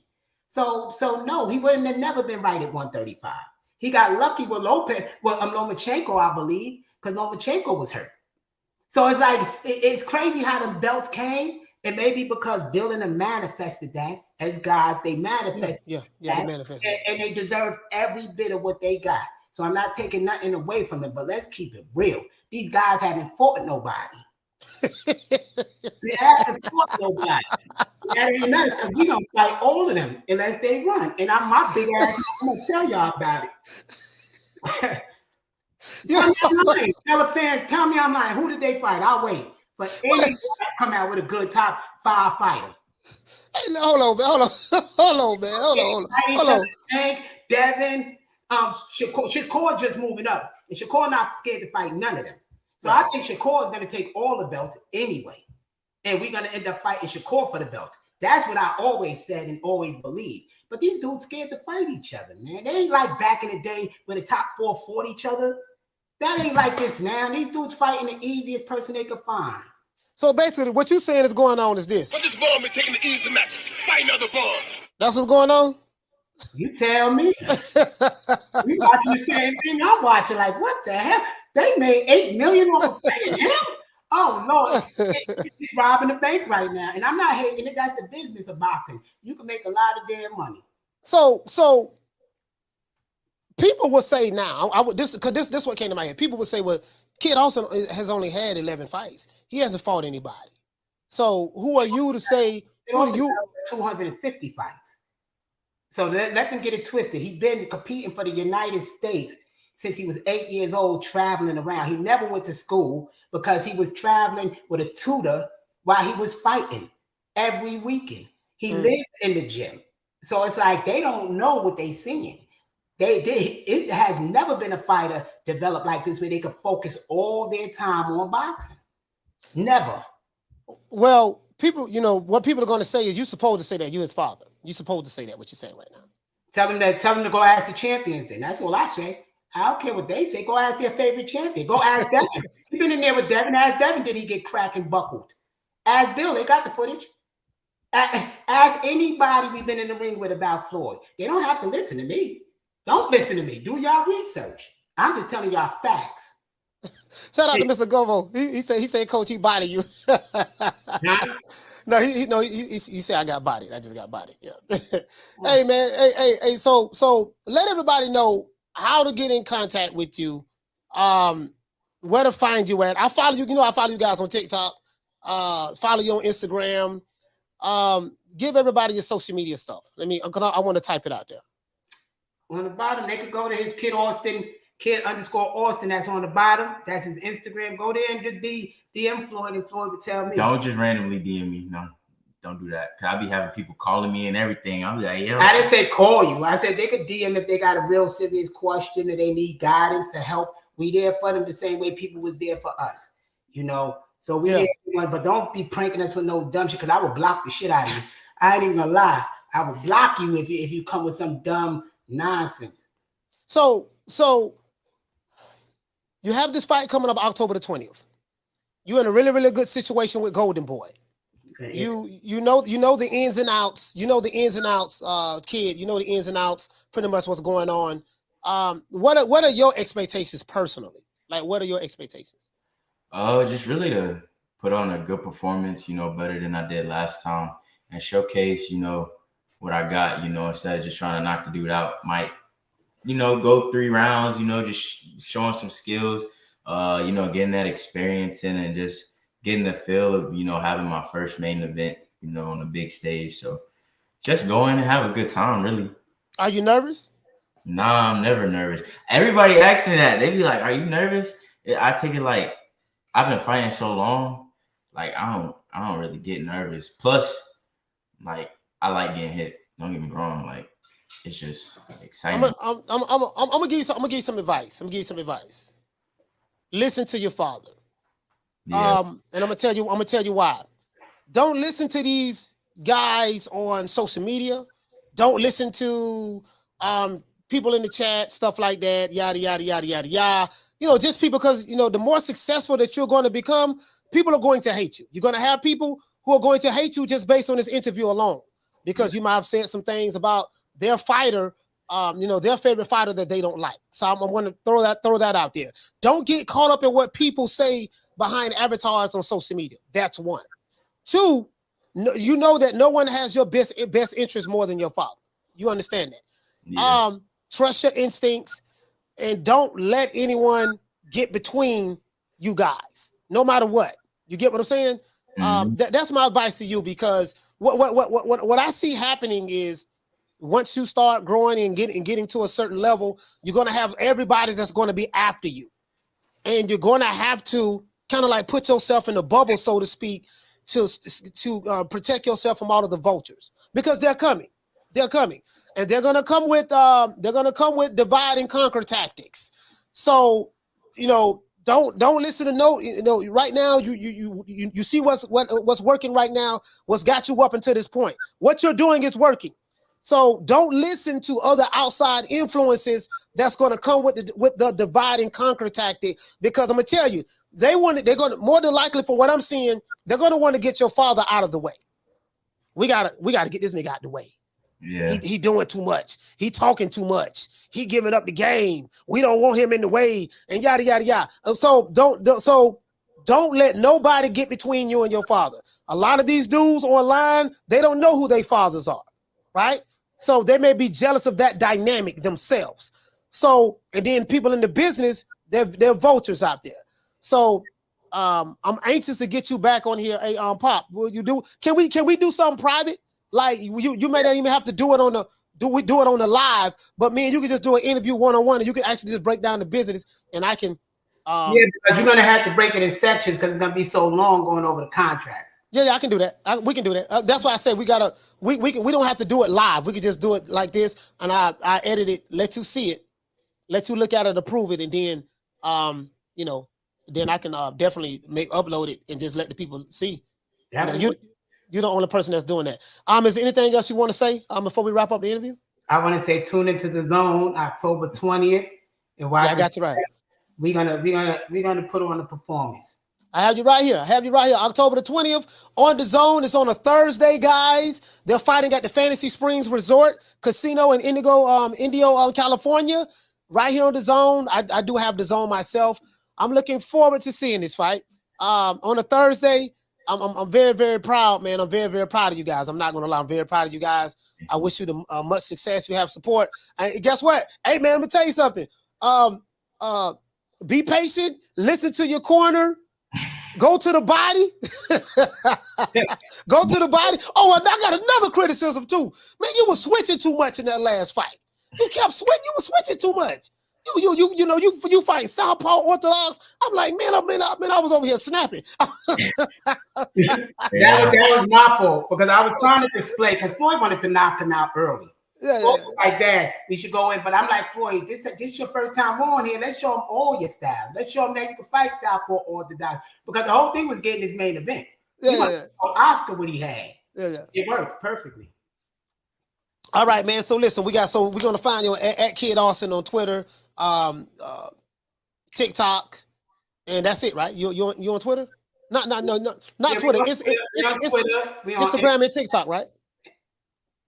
Yeah, we on TikTok, but we don't use that much. We still trying to understand that TikTok stuff. They want you to do some crazy little videos. We not followers, so we can't do what's in. So really, Facebook, Instagram, and Twitter. IG. So Facebook, IG, and Twitter. Okay, I got you. Hey, somebody said something. Wait, look like a Philly guy named Rasheem Jefferson. Want that? Boy, y'all better stop playing. Don't Rasheem only got one knockout? He don't want that. Oh. Yeah, we talked about him last time. Hey, so Pop, what I'm gonna do, man? I'm gonna hit you up. I'm gonna hit you up after the show. All right. Okay. All right, man. Salute, man. Let's give everybody. Let's go. Get Kid Austin And if Floyd Schofield, a round of applause, man. Salute, man. Thank you so much for coming by. Thank you. Yes, sir. Man, bro, like, I'm not gonna lie to you guys. Like, I'm really excited about the brother. Let me drop the link. Let me drop the link so everybody can call in, man. I'm really excited about the brother. You know, really going to share the game, get the game up. You know what I mean, as it relates to what goes on in the sport, because you hear a lot of propaganda out there, but no one is really breaking it down like a 57 Chevy. And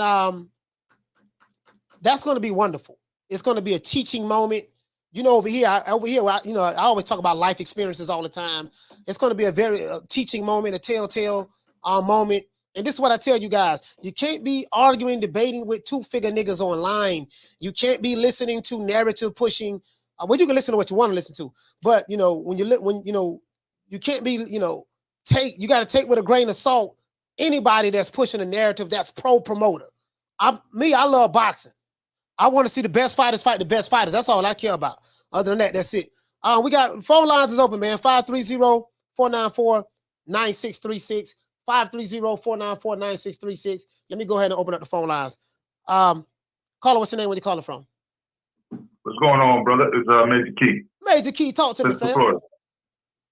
I'm in that small part of Central Florida where we still got no power, but we good. You know what I mean? My battery's charged. Yeah. You know what I'm saying? But no, that was an awesome interview, man. As a matter of fact, I'm gonna be honest with you. I'm gonna reach out to him on Instagram for my nephew, because my nephew's just getting into, you know, he's in the amateurs and stuff like that. So we're gonna definitely reach out to him for some guidance, because that dude sounds very knowledgeable on how he was breaking down the contracts and things like that. You know what I mean? You ain't got to do that. I'll make that happen for you. I got to know. I'll make that happen for you. I appreciate that. Yeah, man. But you gotta respect that, man, because not only was he doubling down on what he said, you know what I'm saying? He's holding his nuts up, you know what I'm saying? He's saying, yo, listen, this is the way it is. And at the end of the day, yeah, we want all that smoke with everybody. So we worry we don't want to like expose too much, because we still want those fights to happen. So they're not even trying to like, they're not trying to like close off the gate and say, no, we're not trying to work with them in the future. But right now, it's just not in our best interest. And that's what's up. Yeah. You know, so I can like, from a criticism standpoint, I can see what people would say. Oh man, he want to fight Tank. He ain't ready for Tank. So if you're a pro Tank fan, he ain't ready. You know, if you Devin, oh man, he ain't nobody. I get that. I do get that angle. And the interview from Floyd can rub you that way. I totally get that, and that's a valid point. But as it relates to Major Key, the top guys fighting the top guys and him wanting to fight the top guys. Me personally, I think he only had 11 fights. So he needs time to get to that point, even though he did spar all of these guys. He needs time to get to that point. But I will say I do like that mentality. I do like the mentality that, hey, man, I want to smoke with these guys. Yeah. You know, I do like that. So you got to respect that. Yeah, no, but you see, but that's why, Coach, that's why I appreciate the fact that they went with Golden Boy, because Golden Boy does try to like give their fighters tough tests, you know what I'm saying? But they grow them. I don't know that Golden Boy grows them as well as Top Rank grows theirs, but Top Rank has a ceiling as far as pay. You see, so Golden Boy doesn't. You know, they'll throw you in the fights if you're willing to go into it. They'll throw you in those fights. But then it's up to you whether you want to take those fights and, you know, and continue to grow like that at that pace, or if you want to slow it down. So they give you a little bit of control when it comes to that. So I could see why they went with that contract. You know, there's different contractual agreements and obligations in those contracts with the different promotional companies, and we can see the results of all that. So instead of being put on the shelf, they want to be out there, right? So who better to go with than a Top Rank or Golden Boy in that sense of growing a fighter, right? But Top Rank or Golden Boy doesn't have a ceiling per se like Top Rank does. Top Rank can get, you know, once that money limit is met, yeah, you're still in the contract. That's still the limit. It doesn't matter how popular you are right now. You know what, man? Major Key, I'm gonna tell you something. I learned a lot in this interview, bro, because I didn't realize that the entertainment contracts are pretty much, they're very similar. Whether you are independent, whether you're a rapper from the music industry, or whether you're a boxer or a fighter that's in the sport of boxing, you know, the entertainment contracts are, you know, it's an entertainment contract at the end of the day. It's sports entertainment. they're very, very similar. So I didn't even realize that. I was under the impression that you got music, that's a contract for that. Boxing, of course, they're two separate industries, but the language is very, very similar.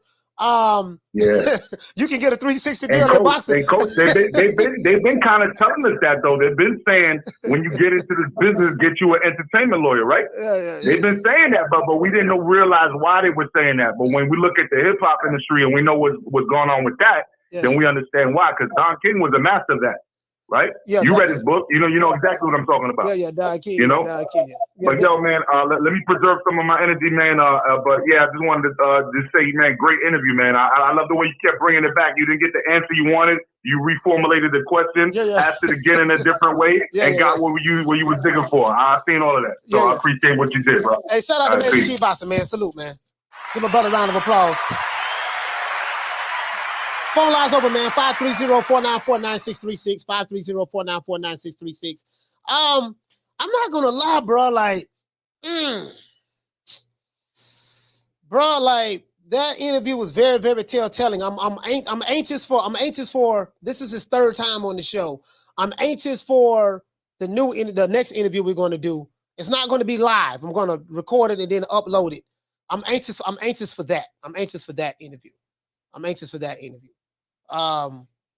That's going to be very, very interesting because I want to take the mystery out of the business of boxing. You see what I'm saying? The mystery out of it.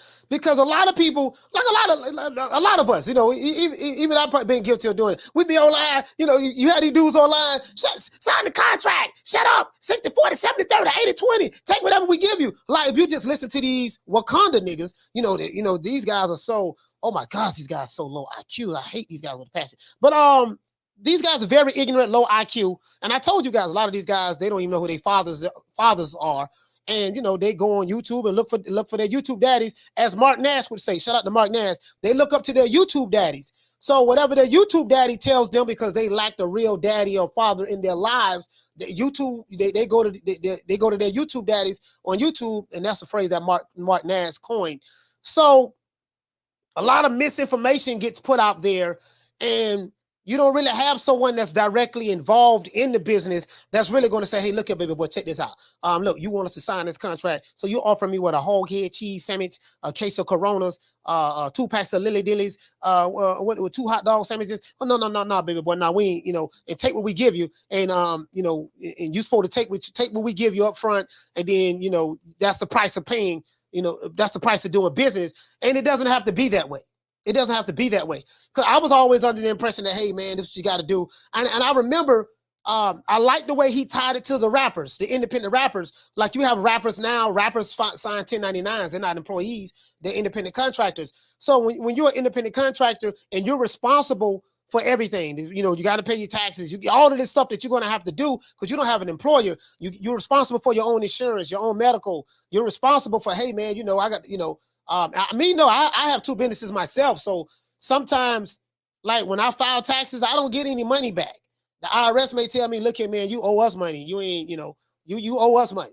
You know what I mean? So when you are in different tax brackets, like if you're a low income individual, a lot of times when you file for taxes, you're going to get a tax return back.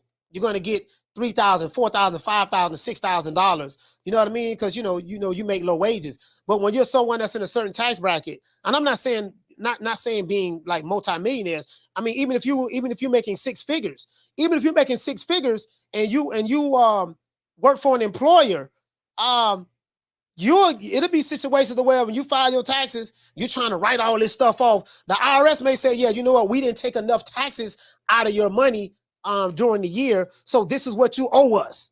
Like literally you will be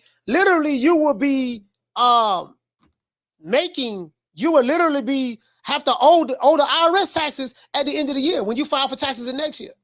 I know that for a fact. So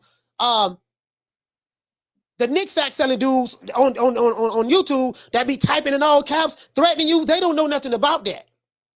Because they don't make 6 figures or more a year, right? You know what I mean? You know, they got Nick Sack money. And I'm not knocking that. If you're a Nick Sack hustler, do your thing, baby boy. But so I want to get him back on here so we can take the mystery out of it. So I'm gonna call him as soon as the show's over with. Shout out to Barbara. Shout out to Barbara. What you say, sis? You said I heard about your channel from CJ Goodfella TV. Yeah, shout out to CJ, man. Shout out to CJ Goodfella TV. Detroit, stand up, Detroit. Oh, Detroit in the building, man. Phone lines open 530-494-9636. If you want to call from the UK, the number is on the screen at the bottom from the UK, 4420-3769-8745. You get what I'm saying? So this is what I'm talking about. This is what I'm talking about. I filed taxes 1 year, bro. I filed taxes 1 year, and man, you owe us $4,000. We didn't take out enough taxes.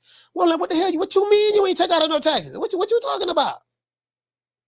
And when you're an independent contractor, bro, you better write off any guy. You listen, bro. I bought this pen. You know, I got me a gold toothpiece. That gold toothpiece. Listen, I bought these headphones right here. I bought these earbuds right here. I bought this cup that my amino acid drink is in. I bought this microphone boom arm.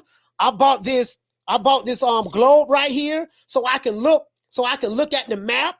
I bought this globe right here. You see what I'm saying? Let's see. Listen, I bought me a Snickers. That's a company expense. Bro, I'm trying to tell you, bro. Nick Sack selling nigga don't know nothing about that. Shout out to so what you say, Detroit, BC, what's going on, fam? So these are the guys, like, listen, never take financial advice from an avatar. Never take financial advice from an avatar on a social media platform. Never take financial advice from a YouTube channel. You get what I'm saying? You listen. But when you want to talk about money, and I always advise you guys, it's a book I have. I read it twice called The Richest Man in Babylon. It's a very, very good book. It's only like 100 pages long. It's a very, very good book. It just gives you the fundamentals, the laws of money, right? The average consumer, the average person don't know the laws of money. We look at money as something that we make and spend, right? That's about it. So I tell you guys this, you know, arguing online about contracts with the Nick Sack selling ass Wakanda nigga, you'll get a headache doing that. You get what I'm saying? So someone like a Pop Schofield, he will be looked upon as a threat to the ignorant because he is the type of person that, hey man, and I don't know. I don't like the brother. Like people think me and him are related. We're not related. We're not related. But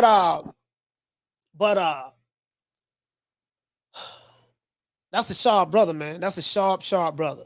That's a sharp brother. That's a sharp brother. And I'm looking forward to the next interview. Shout out to I'm gonna just say that. I'm gonna just leave it at that because I don't want to say too much. Shout out to Mr. Gumbo for dropping them $2 bam super chat on your boy. Hey Leroy. Super chat received. Playtime's over, boy. What to say? You said I keep receipts for everything. I still owe, coach. Yeah, I use QuickBooks. QuickBooks is very, very good. QuickBooks, you can use QuickBooks tied to your account, and it helps you. It helps you a lot when you're filing your taxes. QuickBooks is definitely a something to very, very use. My accountant even told me that. Listen, go get QuickBooks.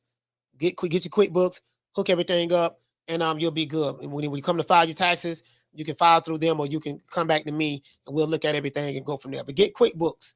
I advise any independent contract. Now, if you're a Nick Sack selling ass nigga, you ain't paying taxes anyway, so this ain't for you, right? If you're drinking up all the kids' juicy juices, drinking up all the milk, eating up all the cereal, arguing and debating with niggas online all day, living at your mama house in the basement, typing in all caps, trolling and stuff, you ain't got to worry about that. You don't need to worry about QuickBooks. You ain't got to worry about no financial advisor or an accountant or nothing like that. You don't know nothing about business, so it's not for the Nick Sack selling niggas that be arguing online. The Wakanda nigga, the Wakanda niggas are some of the stupidest niggas on the planet. There's nothing dumber than the Wakanda nigga on social media. Nothing dumber than them. True. I.e., I branded you Wakanda. Down from the bar, there's a platform stage. People pimping, sharp as razor blades. Con, what to say, family? So I use QuickBooks every day. Yes, sir. Every day. Yeah, QuickBooks makes things a whole lot easier. Yes, sir. That's true. That's true. Shout out to Major Key. He said, "Where's everybody at?" He said, "Coach." He said, "Coach, open." He said, "Coach, open the phone lines." Yeah, the phone lines is open. Shout out to my sister Lisa Bales. Shout out to my sister Lisa Bales. He said, "Lost art." You talking about Lost Art Boxing? What you say, fam? You say I only could write off $4,500.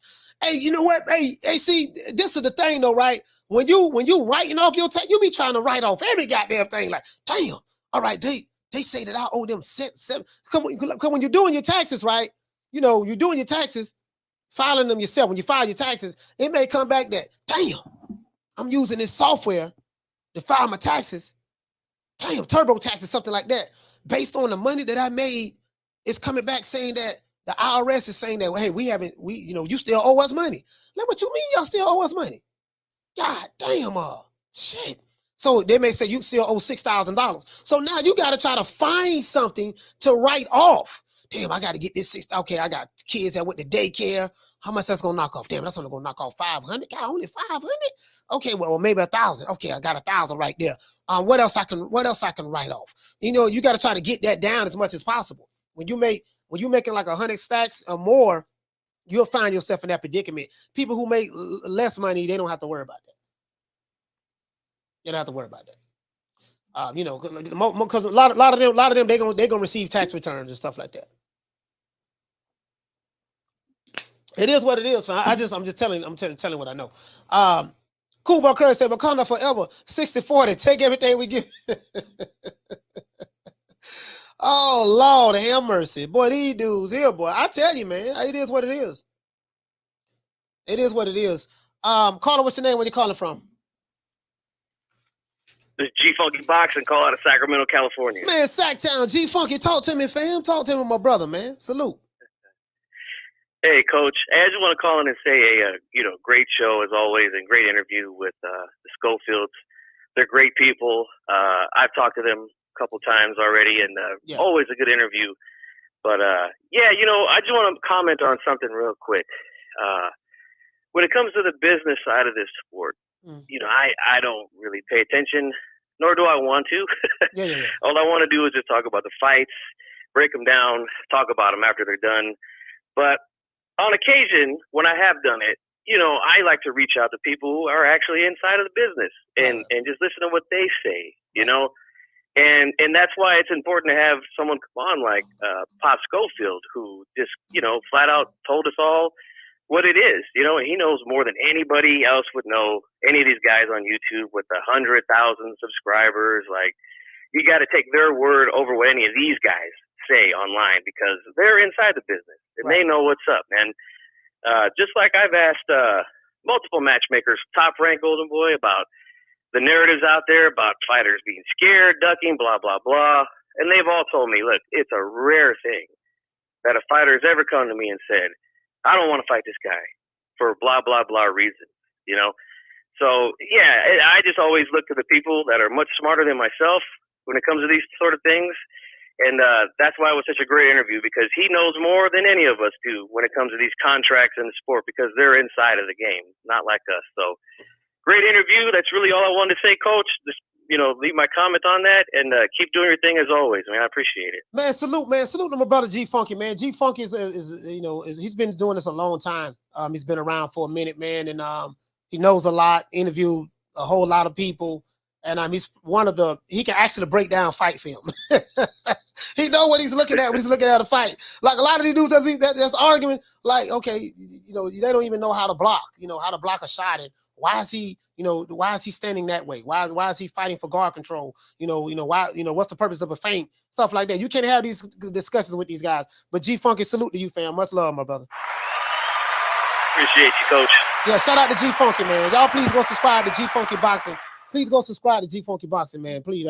That's a solid dude. Him and D-Style. They're really good people, man. Really good people. Shout out to Mr. Gumbo for dropping that half for bam, dub on your boy. Hey, Leroy.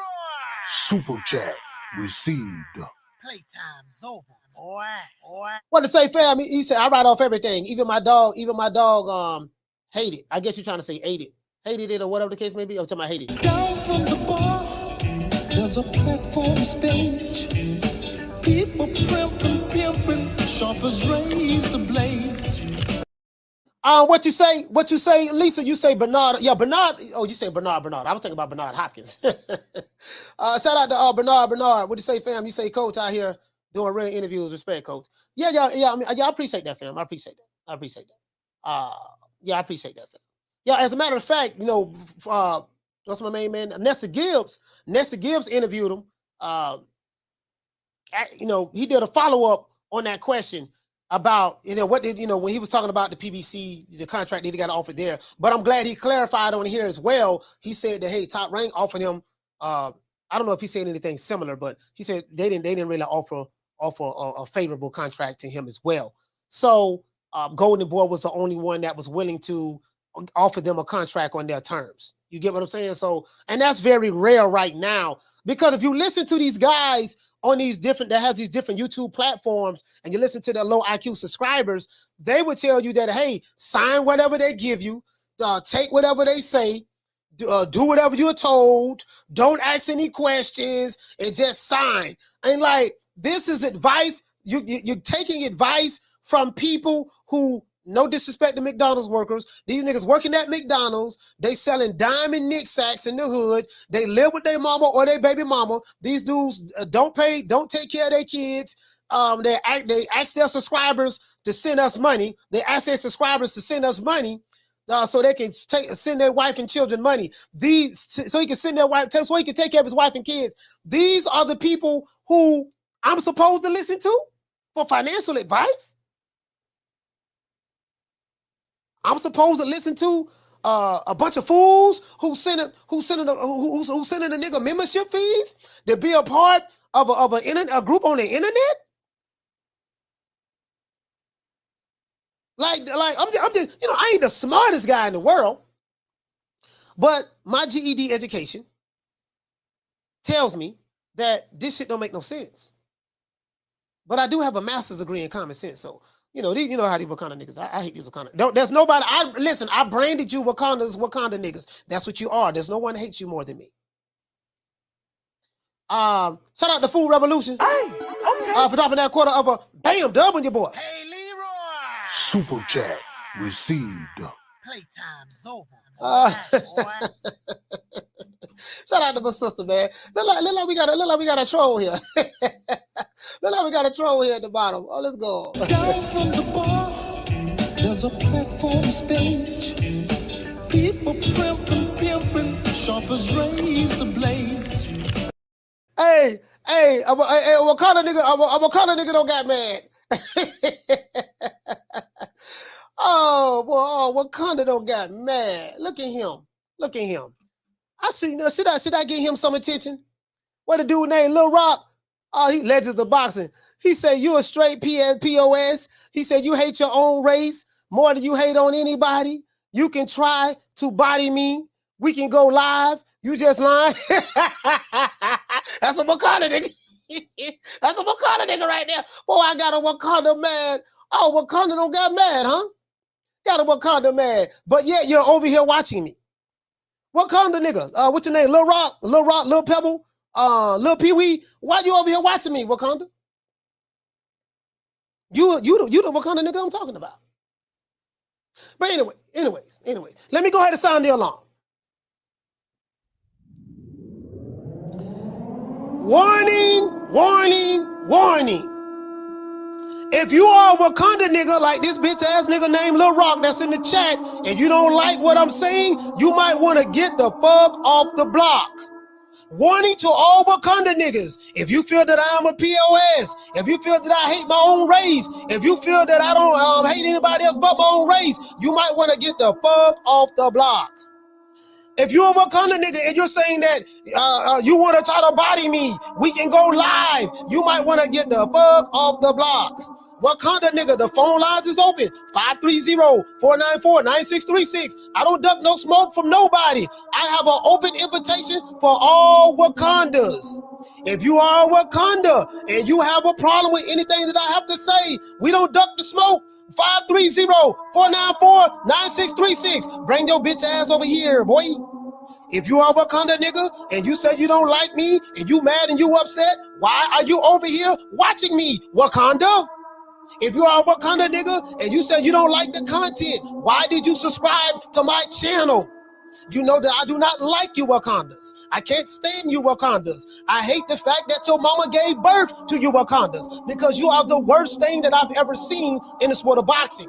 You're not about growing the sport. I hope that you go back to your neighborhood and a gangbanger disposes of you. That's how I feel about you Wakanda niggas. So I have no filter. If you are a Wakanda nigga, you have a problem with what I'm saying? 530-494-9636. Don't be afraid to call into the show. Don't be afraid to call into the show. Okay? It's fine. It's fine. And I appreciate it. I appreciate it. These Wakandas is something else, man. It is what it is, man. Shout out to the Wakanda. As a matter of fact, Wakanda, if you want some smoke, you know, they ain't gonna call in. They too much of hoes to call in. They ain't gonna call in. I don't even play nigga Wakanda. Bring your ass over here, nigga. This what I'm gonna do to you. Oh Lord, no more. I just kick Wakanda in the face. Oh, hit him in the stomach. Oh Lord, slap him, kick him again. Oh Lord, I'm beating Wakanda ass. What you gonna do, Wakanda? You want some more? Oh Lord, hammers go up on him. Bam, catch him in the neck. Ah, Lord, Wakanda is dead. Boy, I will bury you cockroaches. You goddamn Wakanda niggas, I will bury you. Oh Lord, I swear to God, when I see that whole ass nigga goes man like highways, I'm gonna put them paws on them. Nigga, Wakanda forever, bitch. Oh Lord, he threw Wakanda through that fence. Wakanda is dead. Oh Lord.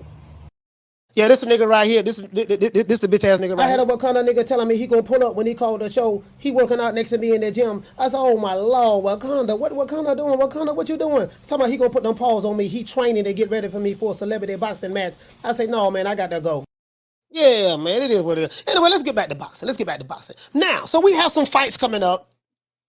And you know the Wakanda niggas, they are my biggest supporters. Like, no one loves me more than these Wakandas. They love me. They like when I disrespect them. They like when I talk about their mamas, their daddies. Well, they don't know who their daddy is. They like when I talk about the Nick sacks they selling in the hood. They like that. They suffer from Stockholm syndrome. As a matter of fact, let me show you guys something. I have to show you this. It's only right. It's only right. Okay. Let's see. Let's pull this up right here. You know me, I like to use stuff as teaching moments. Pull this up right here. Hold on, guys. We got a call calling in.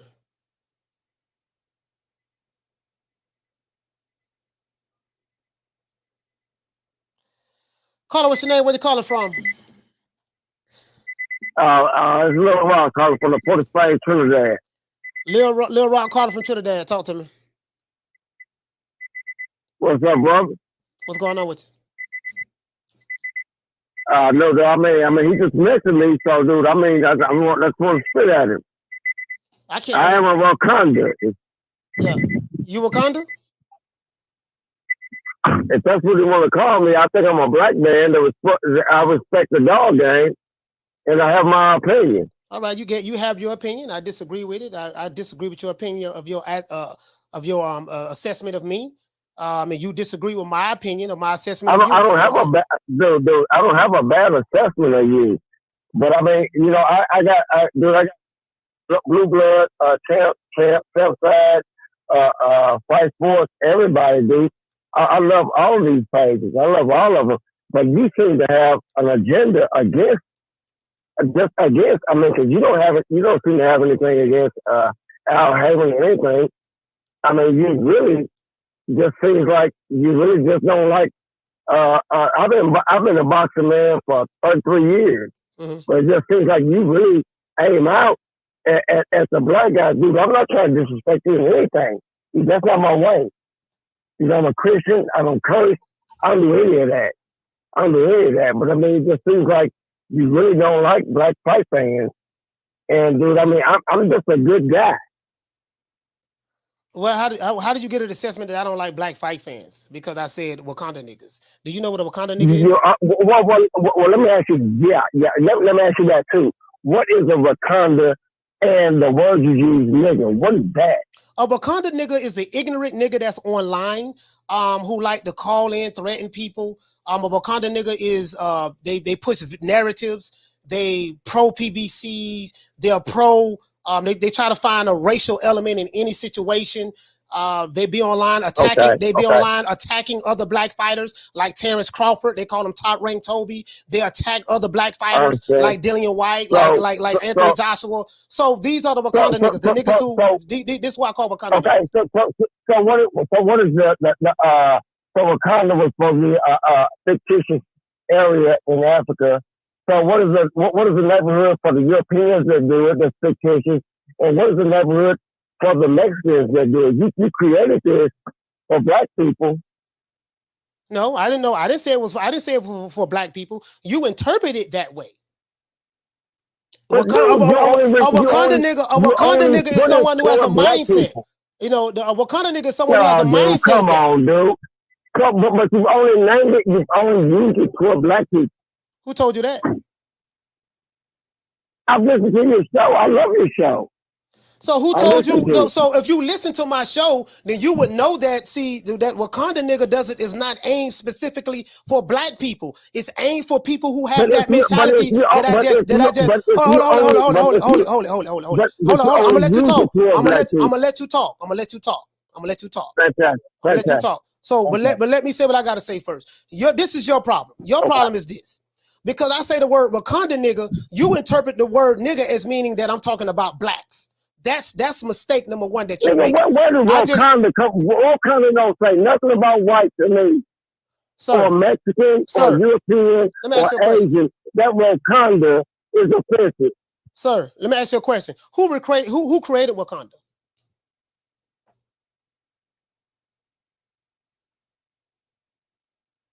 Hello? I don't know, but I know when you use it. I know how you use it. So let me educate you.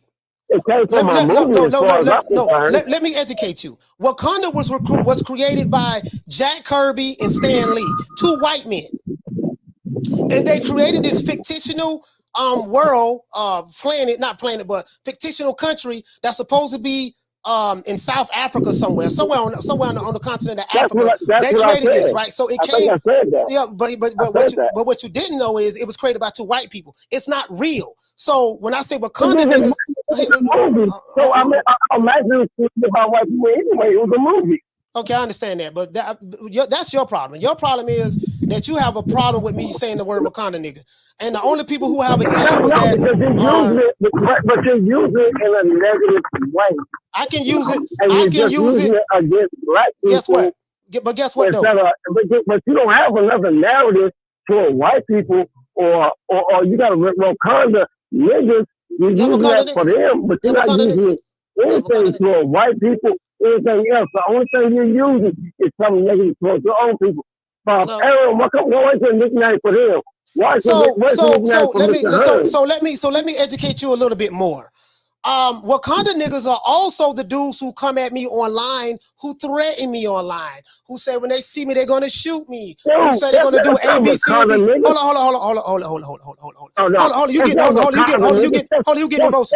on. You get emotional. You have a problem with me saying Wakanda nigga. I'm gonna tell you something. I reserve the right to say Wakanda nigga anytime I want to. If you got a problem with me saying Wakanda nigga, I don't. That's your problem, brother. No, I'm gonna tell you why. That's your problem. I'm gonna tell you why, because I do have appreciation for Al Hammond and what they do over there, but I don't have Sir. I can't hear you. You got too much wind blowing on your phone. So I don't know what you're doing, but you need to be at a still place so I can hear you. Okay. All right. I don't have a problem with you really using the word Wakanda nigga and all that. But when you use it in anybody who supports Al Hammond, that's what you call Wakanda niggas. And that's wrong. No. I totally disagree. That's what you call Wakanda niggas. No. You're totally missing the boat. I'm talking about the double standards and the hypocrisy that comes from these Wakanda niggas. Well, don't sit here and tell me that we support our black fighters and stuff while you're attacking other black fighters. So the problem, hold on. Let me tell you something. Because you talking a bunch of bullshit right now. You're gonna listen. These Wakanda niggas have double standards. These are the same guys. They talk this pro-black shit while at the same time attacking other black fighters. You have Hispanic Wakanda niggas. You have people who come from a certain mindset that also believe in this fictional world is bullshit. So I call out the double standards and the hypocrisies, and I call the Wakanda niggas. These are the dudes that be saying sign the contract 60-40, 70-30, 80-20, and they come from certain boxing communities. Now, if you get offended by what I'm saying and you don't like what I'm saying, guess what? Stop watching me. You don't have to watch me. If you have an issue with what I'm saying, it's simple. Just don't watch me. But I'm going to say what the fuck I want to say on my show when I want to say it. It ain't shit you can do about it. Now go ahead. So you only want people on your page that agree with you? No, that ain't it. So you only want people on your page that agree with you. If you don't agree with me, quit watching me. Yeah, just quit watching me. It's simple. Is that what you said? That's exactly you what I said. You only want people on your page that agree with you? No, that's not what I'm saying. What I'm saying is, hear me out, brother. You gonna let me talk? You gonna let me talk? Yeah. Okay, now give your ears an opportunity to hear what your mouth won't let you.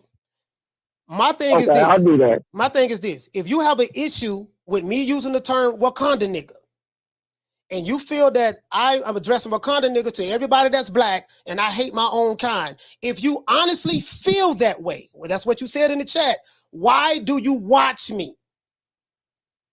The same reason I watch Fox News. You gotta watch everybody. Okay.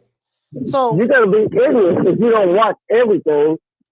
If you just watch MSNBC, or if you just watch Fox, you're not getting the news. Okay, that's a good answer. You're getting what you want to get. That's a good answer. So I'm gonna say this. I'm not gonna stop using the term Wakanda nigga. So as long as you watch me, I'm gonna still use that term Wakanda nigga. Okay. And I'm gonna continue to watch you. I'm a subscriber. Okay, that's but fine. I do have a right to my own opinion, right? You do have a right to your own opinion, sir. And guess what? I have a right to my own opinion as well. Am I correct? Right, but that's the reason I called in. Okay, just to get my opinion. So we can agree to disagree. Are you? Can we agree on that? 1,000%. This is boxing. Okay. That's all we're gonna do is agree to disagree. All right. Yeah, that's boxing. How old are you?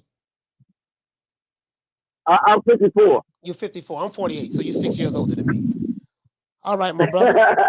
All right, my brother. You're 54 years old. Okay. So anything else you want to wrap up with? Oh man, not too much, man. But I did want to hit you up, and I appreciate you putting. I don't know if you put me on, but if you did, I appreciate it, man. Shout out to the game, shout out to the sport, and man, God bless you and all your listeners. All right, man. Shout out to Lil Rock, man. Salute to you, fam. Now, thank you for calling me. Yes, sir.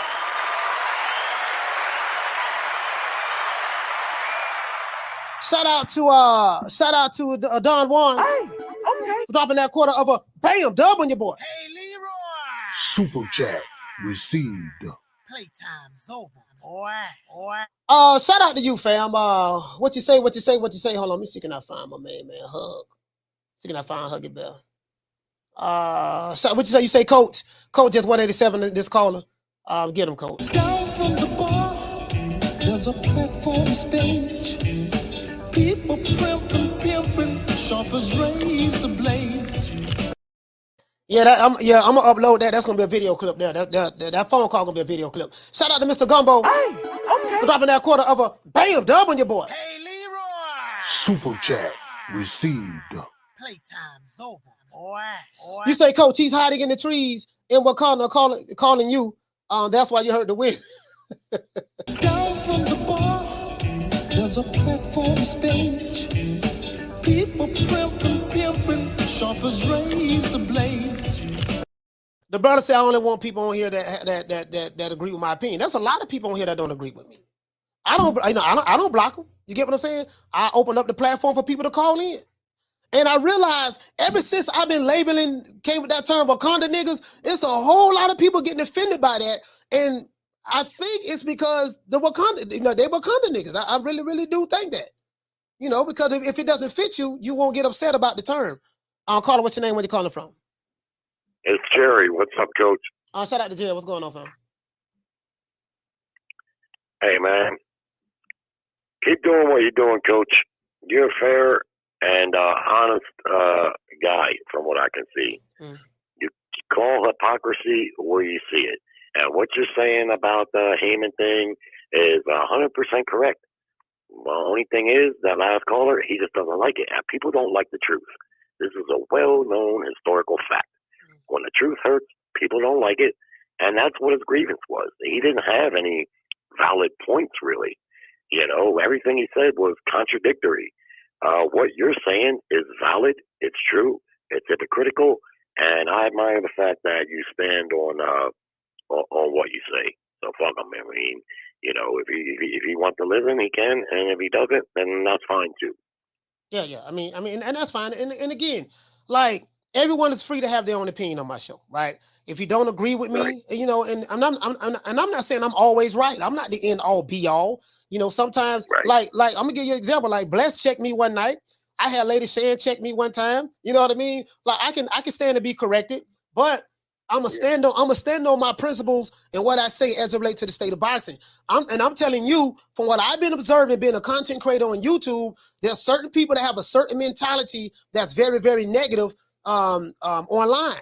So that's what I address. It doesn't matter if they're black, if they're white, if they're Hispanic, if they're Asian, if they fit that category. If I throw a rock in the pack of dogs, it's the hit dog that's going to holler. So if you're hollering when I throw that rock out there, guess what? It must have hit home somewhere. So that's where I'm at as related to that. But Jared, thank you for calling in, fam. I appreciate your call. All right, buddy. Thank you.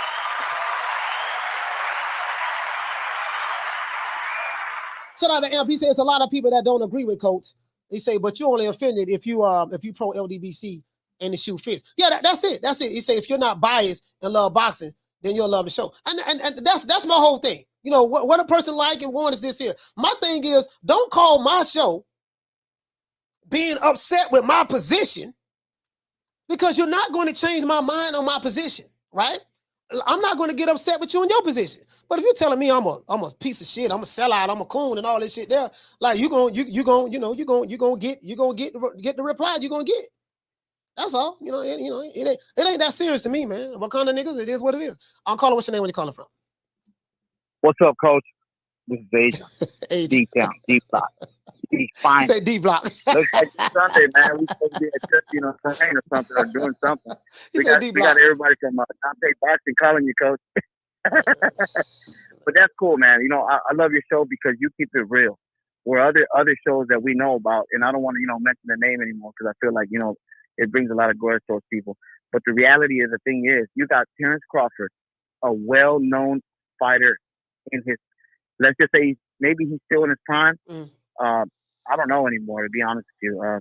Sean Porter fight was great, but how they can just use him, like, and you're supposed to think to yourself with your Terrence Crawford going in there with these guys with PBC, thinking, okay, these guys are all about the brother. So what do you got to offer me? Because I'm bringing you something. I might not be the A side, but at least I'm better than any opponent. Well, yeah, I can say that because at least I did pay-per-views where Sean Porter did with Errol Spence, and he had no pay-per-view before that. Danny Garcia had no pay-per-view before that. Ugas, yeah, I could see that because, he fought Manny Pacquiao. But at the end of the day, you bring an undefeated record. You are the almost number one ranked unanimously pound fighter out there in the world. You bring all of this pedigree, and then they want to treat you like you're nothing. And then that's where the shock factor is for I bet you Terrence Crawford. That's why he's so frustrated. Is he'll put that out there on Twitter. He even said sometimes, I think somebody from Fight Hype was trying to ask him a question about the contract. He said, "Don't talk to me about that right now," because he looked like he was pissed. So that just tells you that the narrative that PBC is for all black fighters, and I'm here to pay you. Look at Al Heyman. I know I'm gonna rush up, Coach. Look at Al Heyman. He has over 200 fighters. Go to talk. You good? He has over 200 fighters under his contract, Coach, and I don't see anything going on. Not even with Fox anymore. You know what I mean? I bet you Fox is just like, we'll do 1 or 2 fights. They're not even active anymore, PBC. And Showtime ain't even showing all these fighters anymore like they were back in the day. Something's going on where the fighters are not agreeing with these contracts with PBC and saying, wait a minute, we got to look back. Just like Tank Davis put that out there, even though he's with Mayweather. But Mayweather says he owns PBC. So that's all I got to say, Coach, on that part. And thank you so much. We appreciate you. Yeah, man. Agent, man, I thank you so much for calling in, man. I really appreciate this point. Dallas is out, man. D-Town in the D-Block. You say D-Block. out to my sister, man. Shout out to my sister, Bless 365, man. Yeah, I mean, again, I've been checked here. Bless checked me. The lady saying checked me a couple times. Hey, and she cursed me out too. Hey, and she cursed me out. You know, I'm just being honest. You get what I'm saying? But I'm gonna stand on my square, dog. I'm gonna stand on my square. You know what I mean? We the only boxing community that have commandments. I see a lot of the BS that's going on, and I told you guys. And shout out to the brother who called in Lil Rock. I mean, I think he said I'm gonna sell out to my own race. I hate my own race and stuff like that. That's his assessment of me. So if that's how he feels, fine. I ain't got no problem with that. That's how he feels, fine. You know, but I'm not gonna change my position. My position is my position. Period. And the only people that's going to get offended by what I'm saying are the ones who fit Wakanda nigga definition. If you fit the Wakanda nigga definition, guess what? You're gonna be upset. So that's what it is. I stand on my square. I'm gonna stand on that. I don't care. But you know, and again, if you don't like what I'm saying, don't watch me. That's all I say. If you have a problem with me, oh, I can't stand this old pussy ass nigga. I swear to God, I fuck that nigga. I swear to God, I can't stand this old hoe ass nigga called Malachi Williams. When I see this nigga, I'm gonna do this A, B, C, and D, yada, yada, yada, yada, yada. But they come over here 3 o'clock Eastern Standard Time every goddamn day. I don't get it. Like, there's a lot of channels I don't watch. You have a choice. You have a choice in the matter. If you feel that I'm a coon, if you feel that I'm a piece of shit, if you feel that I'm a sellout and all I do is hate my people, why do you watch me? True, true, true. Then the brother say, well, man, you know, no, I watch it, man, because I like your show. You all right, you good, and stuff like that. I like that. That's totally a contradiction to what you're saying. So, you know, it is what it is. It is.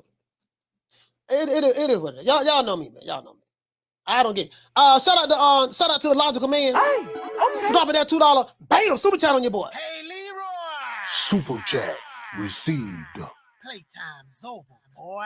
He said Austin has a great father in his and he is solid. Yes, sir. Yes, sir. And this is another thing too, right? This is another thing too. Down from the bar, there's a platform stage. People pimping, sharp as razor blades. You know what I mean? This another thing too. Another thing is this. I want to dispel of the myth of the false information that's being put out there.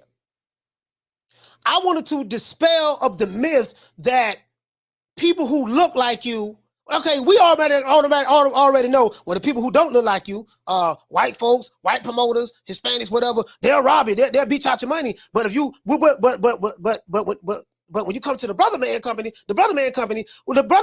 who has been funded by white folks, that's why I call it Wakanda. Just like Wakanda was funded by white folks, created by white folks, Jack Kirby and Stan Lee. It's not real. The stuff that you're talking about, putting out there is BS. I tell you guys time and time again, this guy who you love and worship so much, this guy, he don't see this. He see the color green. On the surface level, you know, these low IQ guys, they caught up on this. The people who multimillionaires, they caught up on this. So my job is to dispel of the myth. That's what I'm doing. And there are some people out there, they don't like the fact that I'm dispelling of the myth. So you know what that tells me? That tells me I'm doing a damn good job. True, true, true. That tells me that I'm doing a good job because I'm ruffling a lot of feathers. The past couple of weeks, I don't know what happened in the past couple of weeks, but the past couple of weeks, I have been getting a lot more subscribers. Views been going up like crazy. And been getting a couple of more threats again. The threats are picking back up. I don't know what happened the past couple of weeks. I've been doing the same thing. And I'm gonna be honest with you. Tell my brother, what's the name? Lil Rock. If you would have caught me last year, Lil Rock, last year I was 10 times worse than what I am now. Last year I was 10 times worse than what I am now. I have chilled out a lot. You just ask Bless, ask Lisa Bells, ask Thomas Jones, ask Lady Shan, ask Jeff Lucietta, ask anybody who been following me a while. I've chilled out a lot. I'm really a nice guy now. True. Shout out to Don, shout out to Bishop Don Magic One. For dropping that quarter of a bam dub on your boy. Hey, Leroy. Super chat I'm a nice guy now. received. Playtime's over, boy. I'm a nice guy. I try to be a little bit more diplomatic. As you can see, you can tell when I get irritated. I get irritated real quick, and I lack patience. Shout out to Don Juan. He say, Coach and the Ring IQ are the best in boxing news and info. Nothing but facts. Keep up the great work. I appreciate that, family. There's some other good ones out there, but I appreciate Down from the bar, there's a platform stage. People pimping, sharp as razor blades. Shout out to my sister Food Revolution. Shout out to my sister Food Revolution. Salute to my sister Food Revolution, man. Hey, shout out to my sister Food Revolution. Shout out to my sister Arlette. Shout out to my sister Arlette, right? So my job, I'm going to dispel of the myth. And I'm ruffling a lot of feathers. I'm ruffling a lot of feathers from some big YouTube channels and their subscribers. I know this for a fact. But I'm going to let you guys know something. I'm not going to lighten up. I'm going to tighten up. I can't be bullied. I can't be intimidated. I'm not that guy. Not from where I come from. Not for how I was raised and the people who I grew up around. You know, you guys know my background. I've been in the nation for 25 years. I was trained by some powerful ministers and captains out of New York. My grandfather's from Harlem. Captain Sam, he passed away, who trained me. He's from Brooklyn. Captain Sam's from Brooklyn. But all of them came up out of Mosque number 7 in Harlem in New York, right? My good brother, I think he passed away. Norman Muhammad, better known as Norman Thrasher, out of Detroit. Brother Minister, he passed away, man. He brought Muhammad Ali to the nation. I forgot his name. Brother Mr. Rahman Muhammad. Brother Jabril out in Arizona. So, you know, Brother James Muhammad out of Harlem. Shit, man. I don't came across some really, really smart men. You know what I mean? Really, really smart men taught me a lot. And I have evolved. I learned a lot of things outside of them. I have evolved. I chilled out a lot. I try to be a little bit more diplomatic, but it's hard. Pause. It's hard for me to be diplomatic and try to be professional stuff. It's very hard for me because I'm a street guy. I have a very, very bad temper. I will snap in a millisecond. So I smoke weed before the show to keep me calm, right? And some days are better than others. I'm a work in progress. But one thing I will say, I'm going to hold the line when it comes to boxing. I don't care. When it comes to boxing, I'm going to hold the line. That's why we have commandments over here. And this is why I send a PSA to all the Wakanda niggas and the Wakanda nigga YouTube channels. If you don't like me, don't watch me. I don't give a fuck about you. It's simple. I'm not losing sleep over your assessment of me. I don't go to bed at night. Oh, Lord. Oh, gosh. Oh, Allah. Oh, Jesus. Oh, Moses. Oh, Muhammad. Oh, Al-Haman. Oh, my gosh. They don't like me. Is there anything that I can do? Maybe I can go back on the show and just maybe try to say things, you know, to make them like me. I don't give a fuck about what you niggas think about me. When I say that, I'm talking about the Wakanda niggas. I don't give a fuck about what you think. What you think doesn't matter. You're nobody to me. Remember that. Okay? True. Shout out to my sister Arlette. She say, LOL, so much estrogen in these Wakanda types. Black women need to seriously consider dating outside. Arlette be throwing napalm bombs. Shout out to all ladies saying. She said, yeah. Either you watch or you don't watch. It's not that hard. We don't watch you. I don't watch them. I don't. Come to my shit and complain. That's like me. Listen, that's like me making a decision to watch Fox News. Shout out to my sister Food Revolution. She said, continue to stand on your square, coach. Yes, I will, sis. Fox News. Man, I can't stand this old propaganda Fox be putting on their channel. I can't stand them. But I continue to watch it. You know what you're going to get before you get there.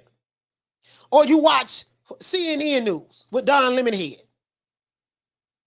Oh, I can't stand CNN. But they always coming with that bullshit. They always coming with that fugazi stuff. Well, you knew that before you turned to the channel.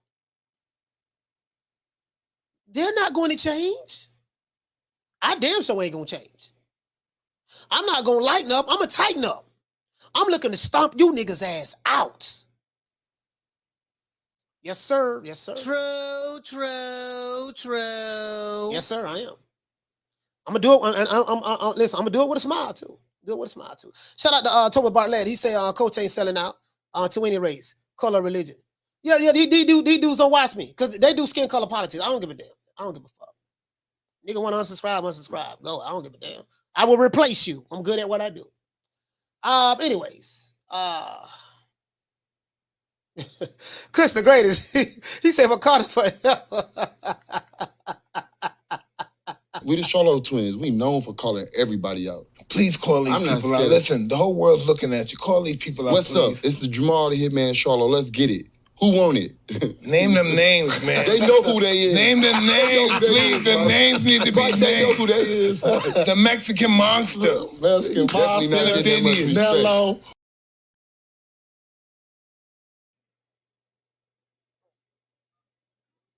Hold on, guys. Got another call calling. Caller, what's your name? Where you calling from? Arlette. Arlette, what's going on, sis? Talk to me. Hey, Coach. Good evening, everyone. That comment you just read, that I read, I'm not trying to start any trouble. No, I just be joking. I just be joking. I just be joking. A lot, I mean, in general,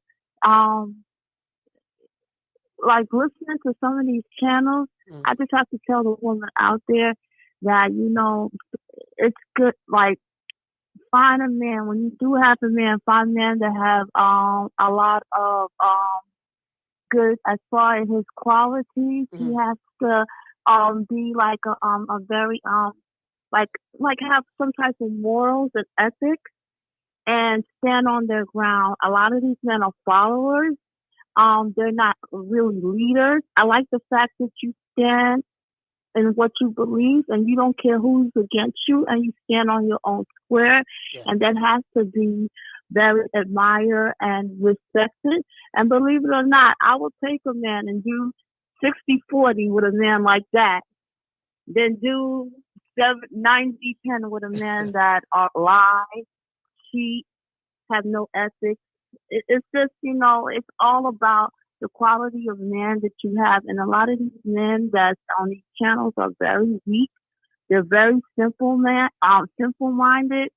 And I was listening to something from Lady Sharon's channel, and the way how some of these men go, like the how they ride for other men. It's like almost like near homosexual status. It's like very like disgusting. I never hear these men with women like this. Like, you know, they're always backing up other men, and it just makes me wonder about their you know, about a lot of stuff that, you know, in regards to how they lead their lives. You know what? This is the thing, Arlette, what I'm seeing. You got a bunch of beta male ass men out there, and I tell you, it's not just the young guys. You have a lot of these older dudes. You know, they very very beta male-ish, right? A lot of these older dudes, and you know, I call them the old crusty niggas. You know, I call them the old crusty niggas. You know, I'm good at coming up with these names, these labels and titles for them. So a lot of these old crusty niggas, and then you have some of the other guys, they participate in the victimhood Olympics. They make all types of excuses. Everything is about racism, white supremacy, but they're not showing anything that they're doing about it. They just want to get online and complain. And their code is you have to think like them. That's their code. Their code is not morals and ethics. Their code is you have to think like us and agree with us. So I'm in violation because I'm a black man that's going against that ignorant ass think like me code. You see what I'm saying? And I bang on these niggas hard because I can, right? I'm showing everybody, even other black YouTube channels and stuff like that, whatever. Doesn't matter to me. These guys are weak. They're weak, right? And their subscribers are weak.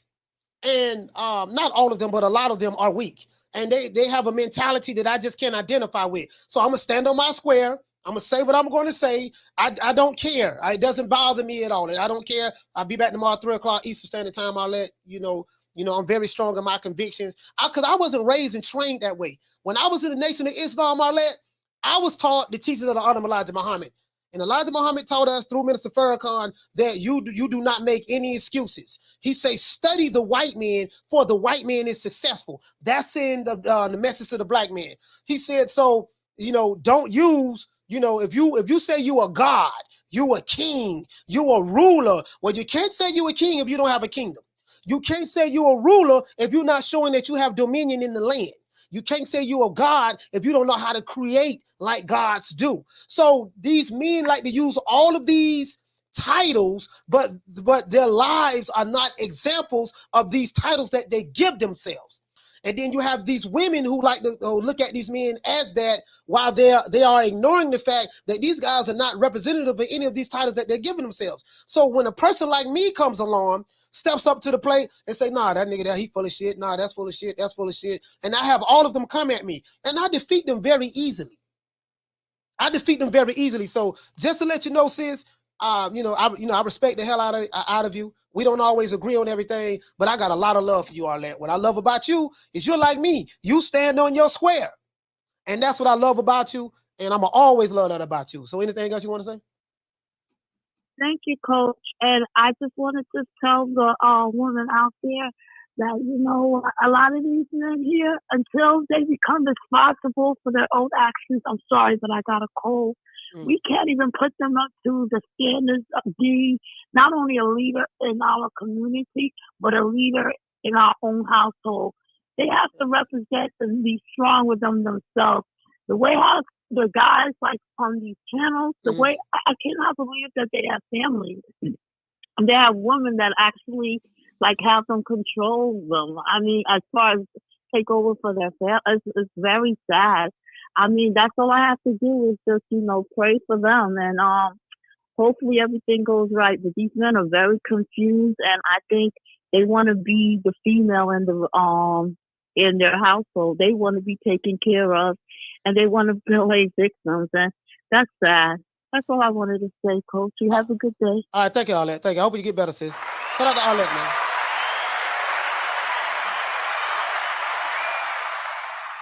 So that's how I was taught. I was taught in the nation by some strong men. Hey, look here, man, we don't make no excuses. I don't want to hear that about the white man, the devil. You can't overcome your obstacles. You the black man, you God. You know the measurements of the earth. All 196,940,000 square miles of the planet Earth belong to the black man. This is what I was taught. So I see things still from that mentality. So I don't sit back, oh man, the white man, they're holding us down. Man, we can't come up because they're holding us down. I said, wait a minute, man, it's a whole bunch of black people that I know personally. I know black people personally that have lovely homes. I'm a perfect example. I'm a perfect example. You see what I'm saying? My house costs more than $600,000. Like literally, examples. I live around these black people in this neighborhood, in this community that I live in. I see examples every time I walk out of my house. So don't tell me about, and they don't have that mentality. My mindset is I'm going to overcome all obstacles no matter what come to me. This dude he said, you don't believe in systemic racism? Yes, I believe in systemic racism. But guess what? I believe that as long as the way I was taught and trained, guess what? I'm going to overcome all obstacles. I can't change what's there, systemic racism. I can't change what's there. But what I'm not going to do, I'm not going to use that as an excuse for why I can't take care of my family. I'm not going to use that as an excuse for why I can't be successful in life. Simple as that. I wasn't taught and trained that way. So, you get what I'm saying? You can agree with it or don't agree with it. Don't matter to me. I don't care. He said, homes you don't own. No, I don't own a home. I'm making mortgage payments on it. But I still live in a home. So, you saying all that to say what? You probably one of them kind of niggas. I don't give a fuck. You can leave too. Go back to your mama house. You can leave too. You know what I mean? Get the fuck off the block. Give a fuck about your ass neither. Shout out to my sister Bless Facts. So yeah, so that's where I'm at. That's where I'm at. That's where I'm at with these niggas. They don't like me. Like this nigga here. Vic Chavez, like this nigga here, Vic Chavez, like You watch me every day. Why? Phone line is open, Vic. Call into the show, 530-494-9636. 530-494-9636. Vic, you can call into the show. I ain't ducking no smoke.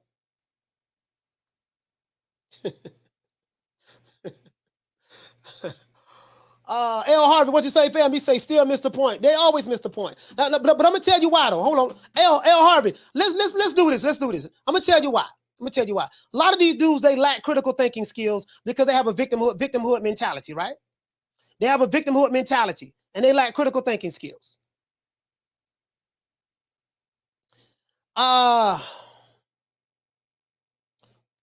Let's see. As a matter of fact, hold on. Let me go ahead and do this. So we have that there.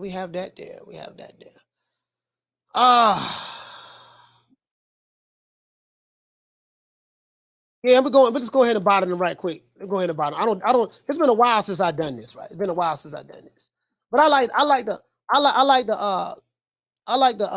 to deal.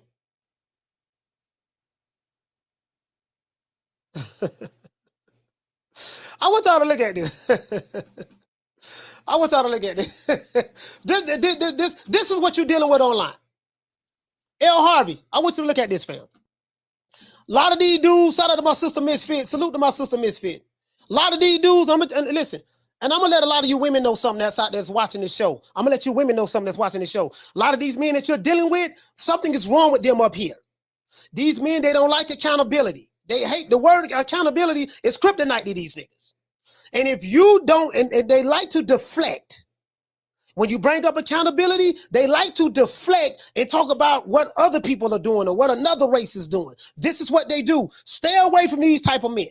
They don't like me, but they watch me every day. So since they're here, let me go ahead and give them something else not to like. A victim mentality is an acquired personality trait in which a person tends to recognize or consider themselves a victim of the negative actions of others, i.e., this is the perfect example of a Wakanda nigga, right?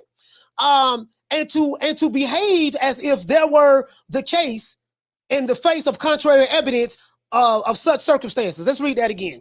Victim mentality is an acquired personality trait in which a person tends to recognize or consider themselves a victim of negative actions of others. And to behave as if as if this were the case in the face of contrary evidence and circumstances. Now, anytime that a Wakanda or a person that suffers from a victim mentality, because I'm not changing, I'm going to tie it all together and wrap it up to you in a nice little bow. Anytime a person who suffers from a victim mentality, oh man, look what the white folks doing to us. They doing this, they doing that. Or look what these black people are doing to us. Or look what these Asian people doing to us. Yada, yada, yada, yada, yada, yada. Even though there are countless examples, I live around countless examples that show contrary to the belief. You're going to tell me that I am supposed to ignore that, what my reality is. I came up in the hood, I came up in the projects, and listen, and I've been in the system. So I get it, I understand. And I had that same mentality for 25 years. I had that same mentality. But I snapped out of it. I woke up, right? Let's continue. Victim mentality depends on the case. So your victim mentality depends on clear thought, on a clear thought process and attribution. In some cases, those with a victim mentality have in fact been the victim of wrongdoing by others or have otherwise suffered misfortune through no fault of their own. And I think we all have been done wrong by people before. We all have suffered from misfortune of no fault of our own, right? However, such misfortune does not necessarily imply that one will respond by developing a pervasive and universal victim mentality where one frequently or constantly perceives oneself to be a victim. The term is also used in reference to the tendency of blaming one's misfortunes on somebody else's misdeeds, which is also referred to as victimism, right? Victim mentality is primarily developed, for example, from family members and situations during childhood. Similarly, criminals often engage in victim thinking, believing themselves to be the moral and engaging in crime only as a reaction to an immoral world, and furthermore, feeling the authorities are unfairly signaling them out for persecution. Let me break that part down right there. Somebody decided to commit a robbery in the neighborhood, right? Somebody decided to commit a robbery in the neighborhood. You get caught for committing this robbery. You go to jail. Oh man, you know, man, them crackers, man, this how I used to talk. I was just like this. Man, them crackers, man, they finna bama lam a nigga, man, they finna go ahead and sit nigga up that road, man. God damn, man. Man, shit. If it was somebody white came through here, you know, with a robbery charge, they wouldn't have sent them to prison like that. They wouldn't have did this and did that. Instead of the guy who committed the crime saying, you know what, man, I never should have put myself in this position in the first place by committing this crime. Instead of him saying that, he's now when it comes time for him to suffer the consequences of his actions, he becomes the victim in his mind, and he go to blaming the system for the reason why he chose to put a pistol in his hand, commit a robbery, shoot somebody, kill somebody. It doesn't matter who it is, whether white, black, Asian, Hispanic, doesn't matter. That mentality is not relegated to just anyone, one race or ethnicity.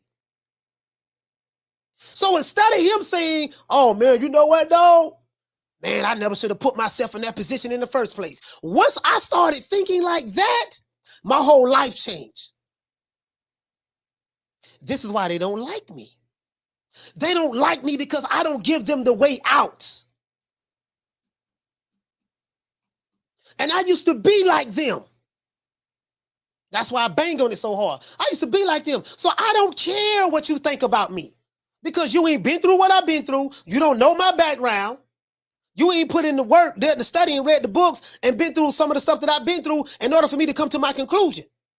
Well, what I go through and my mindset is subjective to me from what I've been through in my life. I woke up. It took me 25 years, but I finally woke up. So this ain't about no subscribers for me. This ain't about I got to be down with other YouTube channels and their subscribers. I don't give a damn about being down with other YouTube channels and their subscribers. Fuck them. I'm standing on my square, homie. And then guess what? When it comes to the sport of boxing, if you don't have a boxing criteria, what you talking about? By me being a black man, I'm not supposed to be talking like this. I'm supposed to go along with the get along.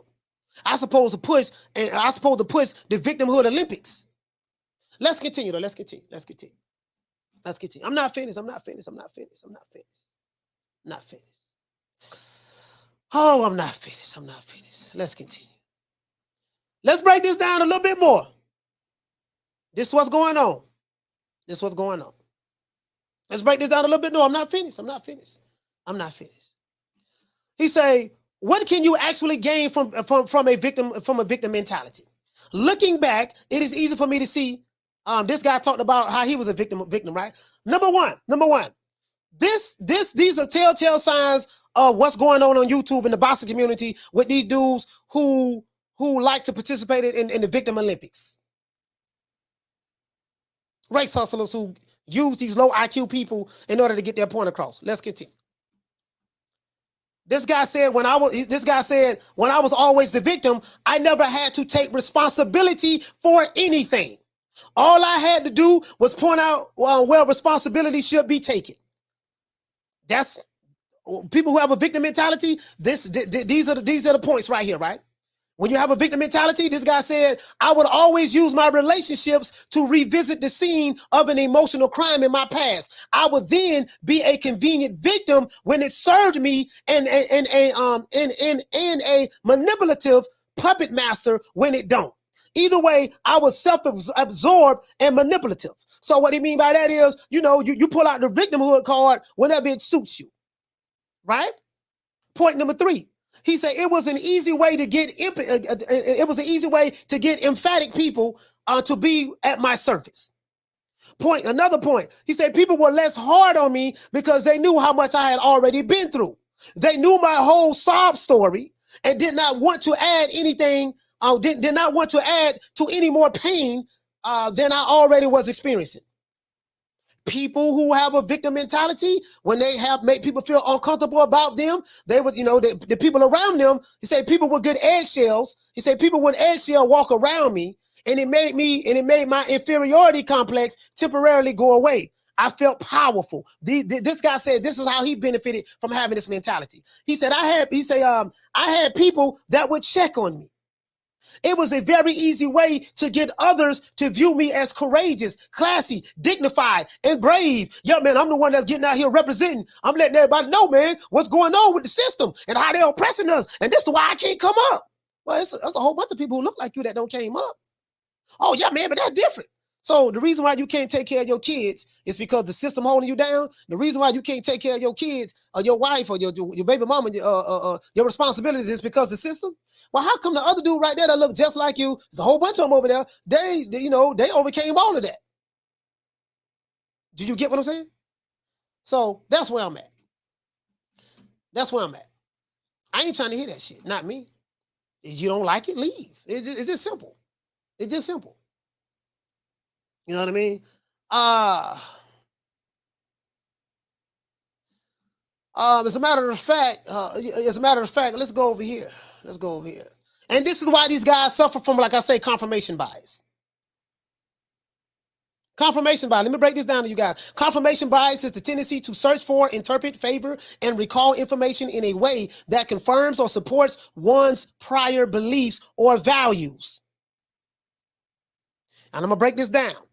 People display this bias when they select information that supports their views while ignoring contrary information, or when they interpret ambiguous evidence as supporting their existing attitudes. The effect is strongest for the desired outcomes, for emotionally charged issues, and for deeply entrenched beliefs. Confirmation bias cannot be eliminated, but it can be managed.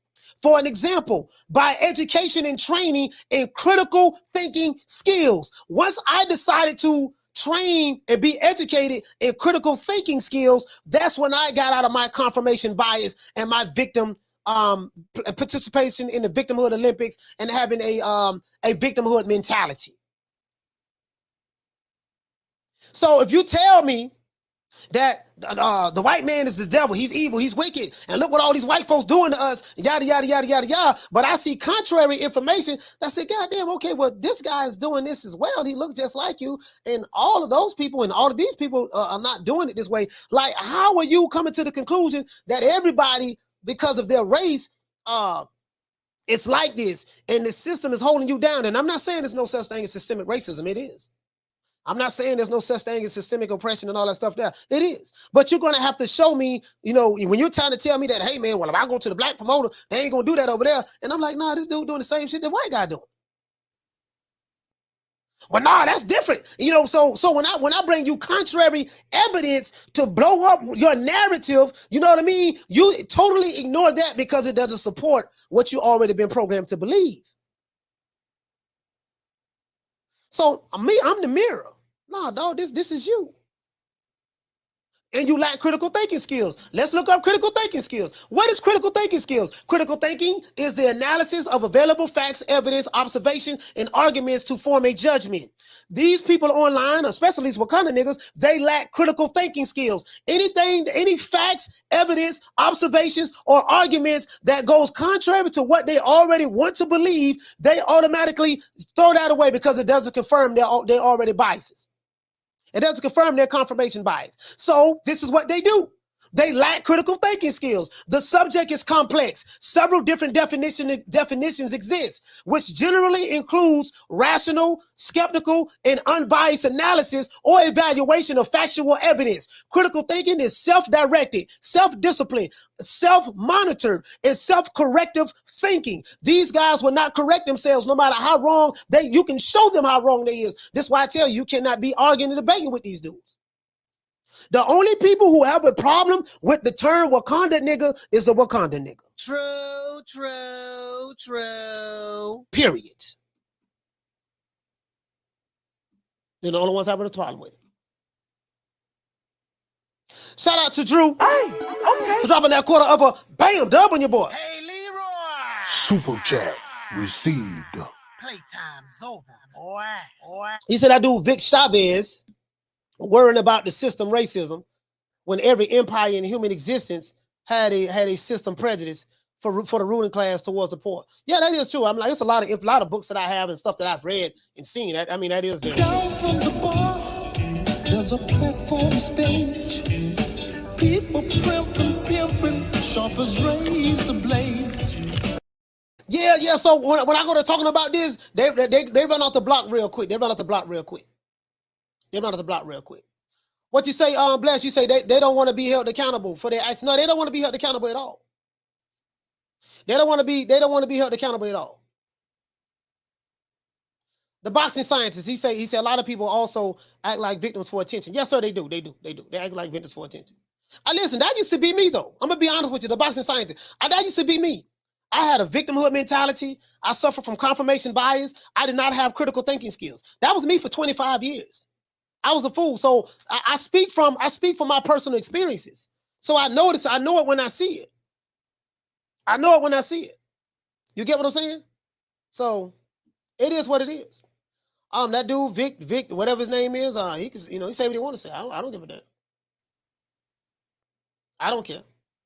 You can look on my face and tell I don't care. I'll be here 3 o'clock Eastern Standard Time, and then I'll be back tomorrow. They can say what they want to say about me. I don't give a damn. Shout out to the Wicked Eddie. He said, Coach said at all. Yeah, at all.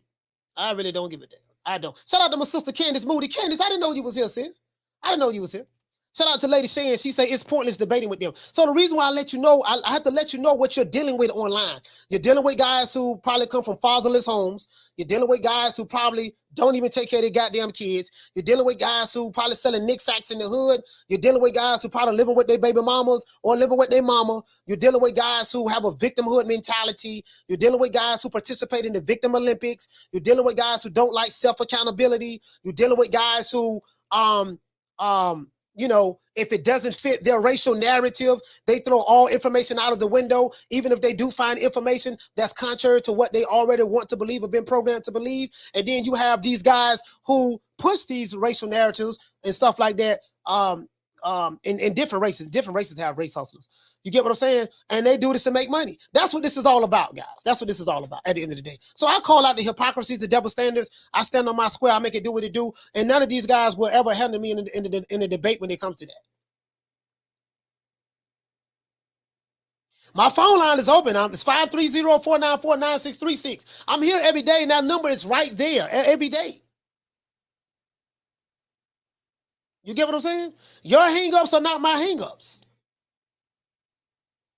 If you want to be an advocate, to go fight racism, white supremacy, and you want to go kill the white folks and F the system up, okay, go ahead, be my guest if that's what you want to do. Guess what? That shit ain't got nothing to do with boxing. It ain't got nothing to do with boxing. So if that's what you want to do, go ahead. I ain't got no problem with that. But don't try to make your belief system my belief system. Because I've been there, done that, homie, for 25 years. I know where you're going at. You ain't done the research I've done. You ain't read the books I've done. You ain't been taught and trained by the ministers and captains and lieutenants that I've been taught and trained by. From New York to Chicago to Detroit or even to Phoenix, Arizona. And Atlanta. Brother Minister Van. I miss Brother Minister Van in L5. Captain Curtis Muhammad. So, and then my mother. And my mother was, I ain't gonna lie, my mom was, Betty Jean was something else, but Betty Jean was something else. My mom was something else. I will elaborate on her more. But it is what it is, man. So, I tie it all into boxing. I'm just letting you know what you're dealing with online. I'm letting you know what you're dealing with online. You get what I'm saying? So it is what it is, man. Shout out to Bless. She say they don't know to separate racism from boxing. It's sad and it's disgusting. I mean, this is the thing though, right? Like again, where I was taught and trained, racism exists. But is racism the primary problem in my life that's affecting me in my life? No. I'm just saying for me. Maybe somebody else, racism is keeping them from getting a job. Maybe for somebody else, racism was the reason why they got 25 years in prison for a robbery that they committed or a crime that they committed. Or maybe racism was the reason why they didn't commit a crime and they just got snatched up and charges was thrown on them. Right?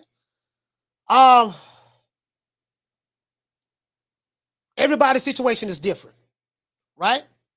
My thing is, whatever you're going through in your life, don't try to put that on me.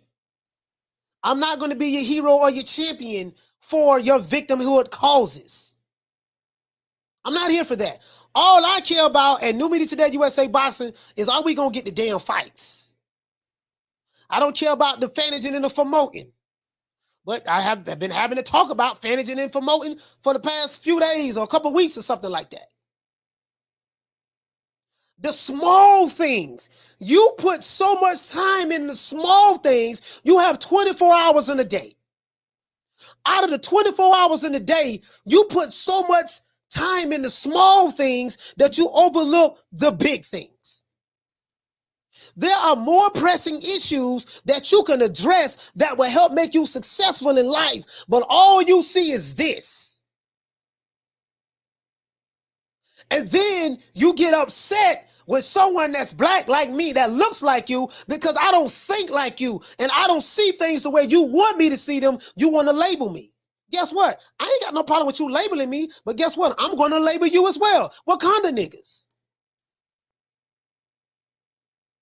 And if you feel some type of way about that word, Wakanda nigga, guess what? There's two things that you can do. If you're a subscriber, unsubscribe, turn off the notifications, and if my recommendation comes up on your feed, there's a button that you can click to YouTube and say, do not recommend this video or channel to me, and guess what? You'll never see me again.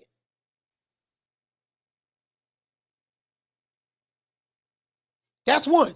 Two, don't show up and watch the shows.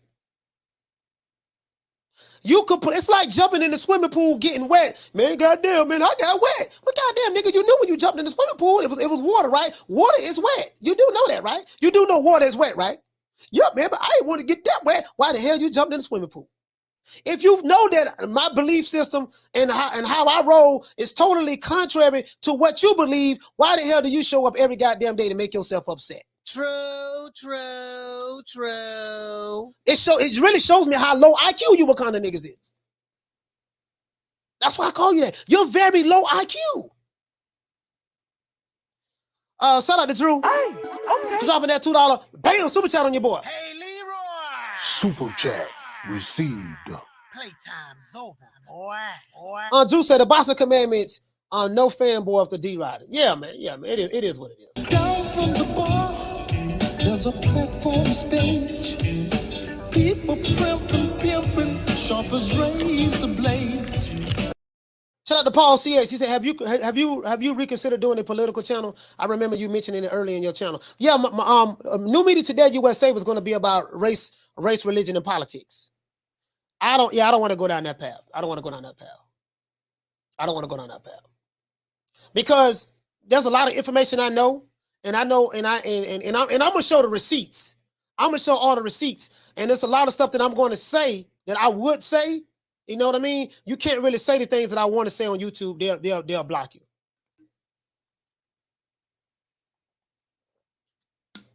They'll block you. You know what I mean? Because even YouTube is political. They'll block you. You say 1 foot out the door. You say, he said, why do people bother to argue instead of switching to another channel? I have no idea. They're gonna show you how low IQ it is. They're gonna show you how low IQ it is. Caller, what's your name? Where you calling from? This is Steve from California, Coach. Steve from California, talk to me. Hey, just want to say thank you on your topic today. You know, I always agree with you on boxing. Not always, but 95%, let's say. But what you're saying today about like the new generation, I don't know if it's new generation or the boxing fans today. It's pretty much society, the way it is right now, trickling into boxing, unfortunately. Yeah. And, you know, they're bringing their feelings and all that stuff. And I could just say, like, as a boxing fan, I watch boxing to get away from, like, normal day. You know, like what goes on in society and all that. And unfortunately now, you know, like we got people bringing their feelings into the sport, and it's like, you know, dividing people. It's terrible. And just want to say thank you for the show today, and keep up what you're doing. Hey, man, shout out to Steve from California. I appreciate your call, man.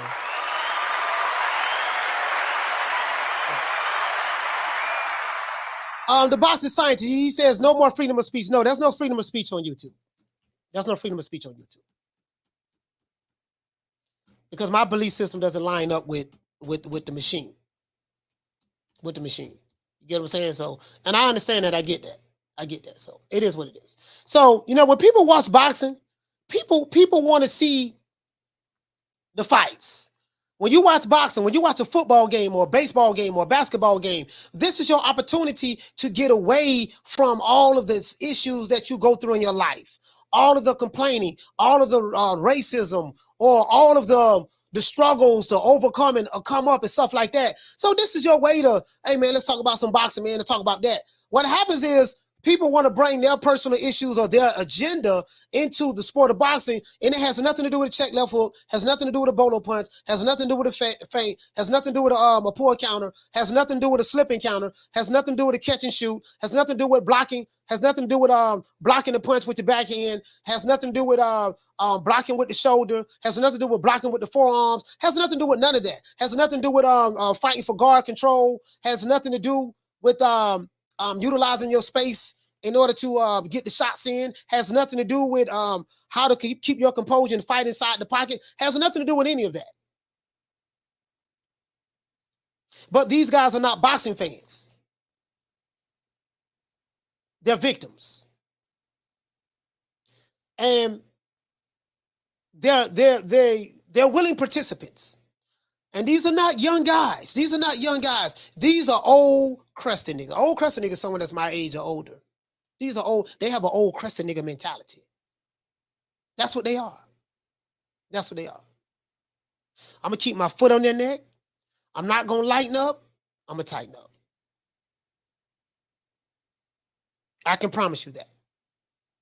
If I said something that made you hate me today, guess what? If your dumb ass show up tomorrow, Wakanda nigga, I promise you I will say something that's going to make you even more upset tomorrow.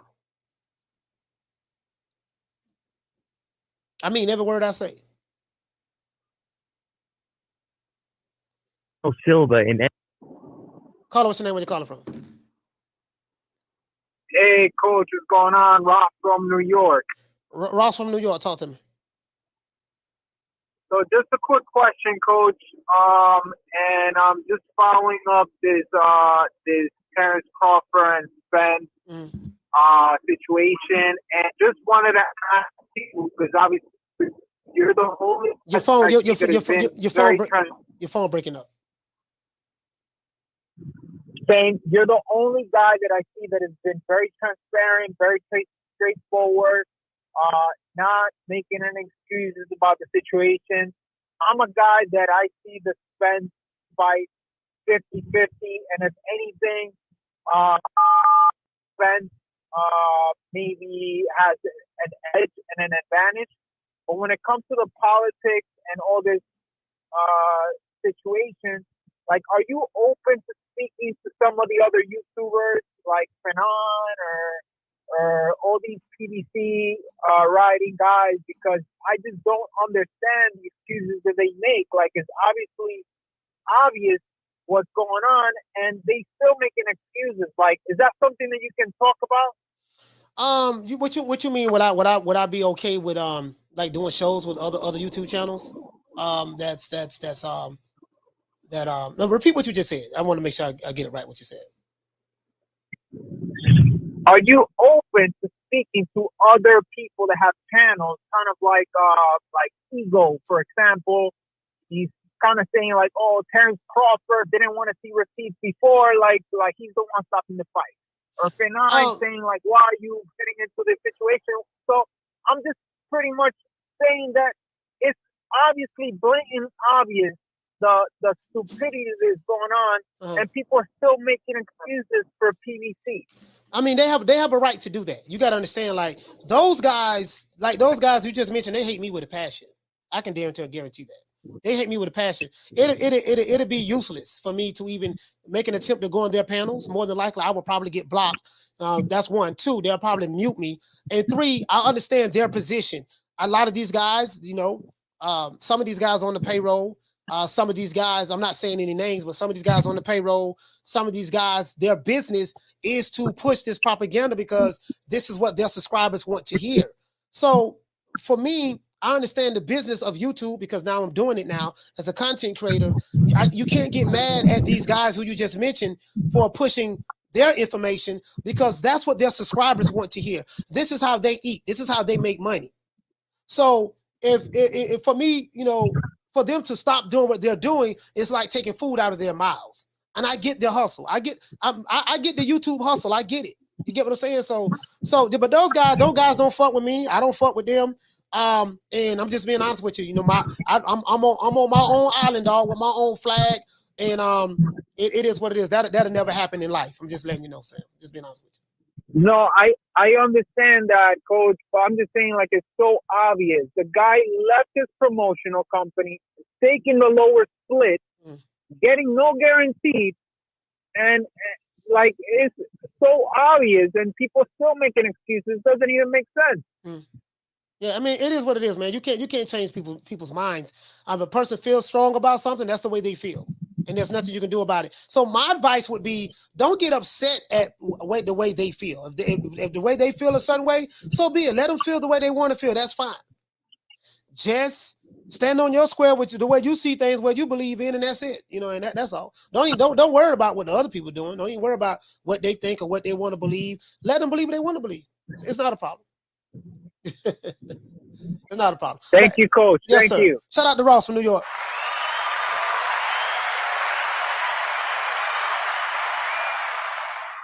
She said, I had my first interaction with Ego on Twitter last night. Not a bright guy. I mean, it is what it is. You know what I mean?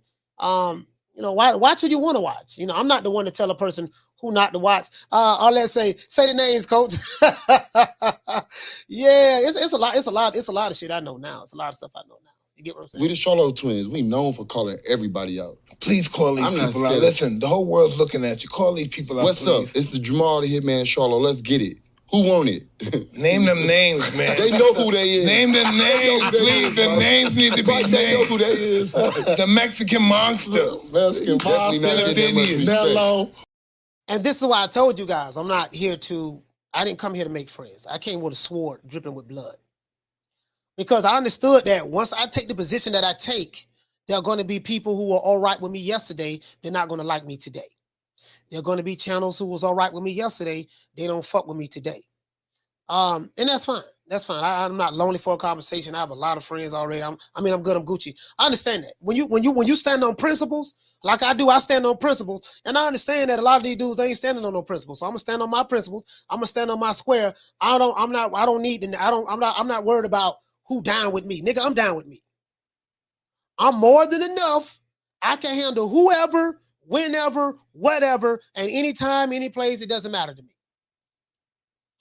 And that's the way I see it. I stand on that. Shout out to Carl. She say name the name. It is what it is, man. And we can agree to disagree. We can always agree to disagree. And let's do that. Let's give everybody a round of applause.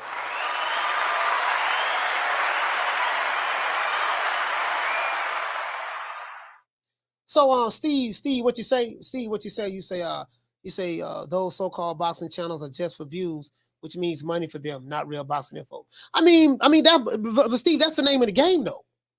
I'm just being honest with you. That's the name of the game. See, I don't depend on this to pay my mortgage. You get what I'm saying? I don't depend on this to pay my mortgage, but that's the name of the game, though. And I can't, to be honest with you, you know, if a person puts a lot of time into something, they should get compensated for it, right? It's trading time for money. If a person puts a lot of time into something, they should get compensated for it, right? And if you have a fan base or a subscriber base, you know what your subscribers want to hear. So it's your job to keep feeding your sheep what they want to hear.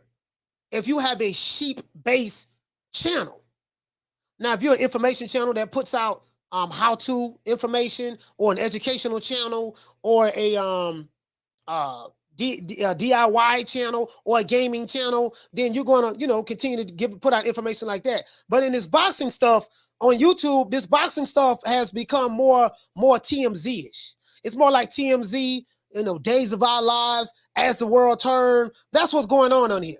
A lot of fake internet thugs, dudes dudes who broke ain't got no money. They ain't got, some of them don't have no cars. They can't even pay for a plane ticket or nothing, but they be on here all day threatening people, doing this and that. Like that, that's low IQ people. I don't even entertain them at all. Yeah, nigga, whatever. Kick rocks and go ahead. You get what I'm saying? So that's what's going on in this space right here. This is why you will get a million videos talking about the same fighter, because that content creator, and I'm telling you the content creator game, I understand analytics very well. And I'm telling you the game is, you know, we have to continue to feed their sheep. If I did that, I'd make a lot of money doing this on my boxing channel. I don't make a lot of money on my boxing channel. You get what I'm saying? But I haven't been doing it that long, to be honest with, to be fair as well. I've been doing it less than 2 years, so I'm not there yet. I think once I get to about maybe 25 to 30,000 subscribers, maybe even 50, especially 50. You get up to about 50, you good.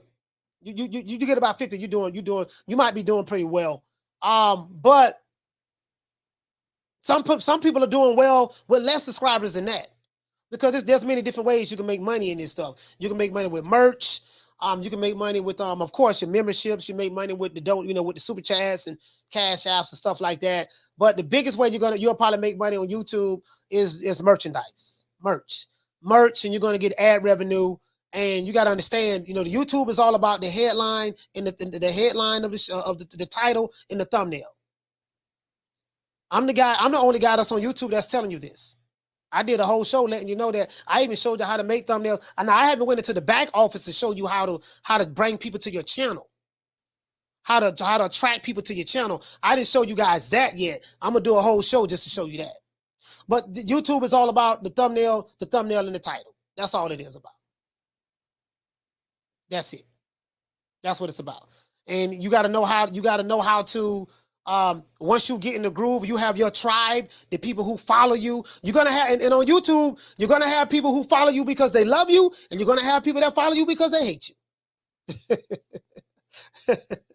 Hey, let's say you got over 15,000 in 18 months. That's great. Yeah, that's not easy to do. It's been 20 months now. 20 months now. But people are going to follow you because they love you, or they're going to follow you because they hate you. Me, I have my mixture of both. I have people who love me. They don't agree with everything I say, but they love the channel. Karma Serene been with me for a long time. Karma Serene been with me when I had like 200-300 subscribers. Lady Shan, the same thing. Major Key Boxing, the same thing. A lot of people, right? But then you're going to have people who follow you because they hate you. They can't stand your guts. Halim as well, been with me for a long time. You're going to have people that going to follow you because they hate you. They can't stand your guts. And the reason why a person follows you that hates you, they want to see you having a bad day. They want to see you doing bad. These guys are so miserable in their own lives that they dedicate their life to hating you and following you and keeping up with everything that you have going on every day. Because the people who hate you, there's nothing that's going to make their day even better when they tune into your show. Oh man, this nigga ain't doing good. Yes, Lord, this nigga ain't doing good. This old bitch ass nigga, Coach Malachi, this whole ass, cut coochie ass, bitch ass, punktified ass nigga, Coach Malachi, he ain't doing good. He doing bad. Yes. That's a win and a victory for them. That's a win and a victory for them. It doesn't change the reality of their situation. Nigga, you still broke. You still selling Nick Sacks. You still drinking up all the juicy juice. You still drinking up all the milk. You still eating all the kids' cereal. You still owe your mama $50 that you borrowed from her that you didn't pay back. You still owe your baby mama $75 that you borrowed from her that you didn't pay back. And you still playing the PlayStation all goddamn day. Whether I'm doing good or bad, it doesn't change your reality. But for a nigga who ain't got nothing going on in his life, that's a win for him. Yes. Lord have mercy, Lord, yes. Thank you, sweet Jesus.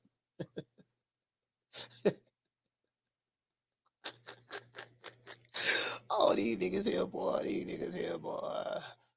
said that Jaden dude just used to come in here, always donating to Ty and Booth channel. All right. Shout out to Miss Fish. She said, yep, dispose you. She said, what you say, despise you, but can't keep their eyes off you. Yeah, I mean, that's what it is. That's what it is. It's like a female, and Miss Fit, I'm pretty sure, you probably got women, you probably got females that can't stand you. They hate you. But they always checking for you. I can't stand that bitch. What the hoe over there doing? Girl, she just took a picture on Instagram. Oh, that selfie looks so good. What kind of outfit she got on? Oh, girl, she got a Prada purse. What that is she got on? Oh, that makeup look flawless. I can't stand that bitch. Oh, I can't stand that hoe. Oh, Lord have mercy. Let's leave some. You know, this what they do. This what they do. That's what they do. Oh shit, that's Bless. Oh, that's that hoe right there, Bless. I can't stand that bitch. What the hell is hoe do? Oh, she got a job. Hey, these dudes be, hey, that was the female be, they be rolling their neck like this here. Oh, she got a job. Damn, she making some good money on that job. Damn. I can't stand her. I hope she get fired. These dudes on YouTube are like bitches. Because they're the same way. These dudes are like bitches. They bitchified, punktified, very emotional beta males. And then the Wakanda niggas, they talk all that revolution shit. All that fake pro-black revolution shit. Guess what? They won't even throw a rock at the white man in society. She say facts. Always want to be your friend on Facebook. Remember, your haters are your biggest. They're gonna be your biggest supporter. That's why they always follow you. That's why they always want to check you. They always going to check on you. That's what they're gonna do. Damn, I hate that old pussy ass nigga, Coach Malachi. Fuck, I hate that fuck nigga. Damn, I wish that nigga would just leave YouTube. Damn, I ain't know this nigga was gonna take off the way he took off. Damn, last year we tried to ignore the nigga, act like we ain't know who the nigga is. Now, every time I do a show, our subscribers keep bringing this nigga name up. Damn, why I gotta keep addressing this nigga? Y'all stop bringing this whole ass nigga name up. Damn, I wish I can get this nigga on our team. Damn, I wish I can get this nigga to come on our side of the fence, because he's smarter than all of us. Damn, I can't stand this cunt cooch ass nigga. And guess what? What you gonna do? Man, at 3 o'clock, this whole ass nigga come on tomorrow. To my whole ass Coach Malachi? Yeah, that whole ass nigga come on tomorrow. Let's go over and see what this fuck nigga talking about. That's what they say. True. So when they come here, it's only right that I give them something to hate. I mean, he say, but people like authentic, keep doing it this way. We love it. Yeah, it is what it is, fam. It is what it is, man. Let's give everybody a round of applause.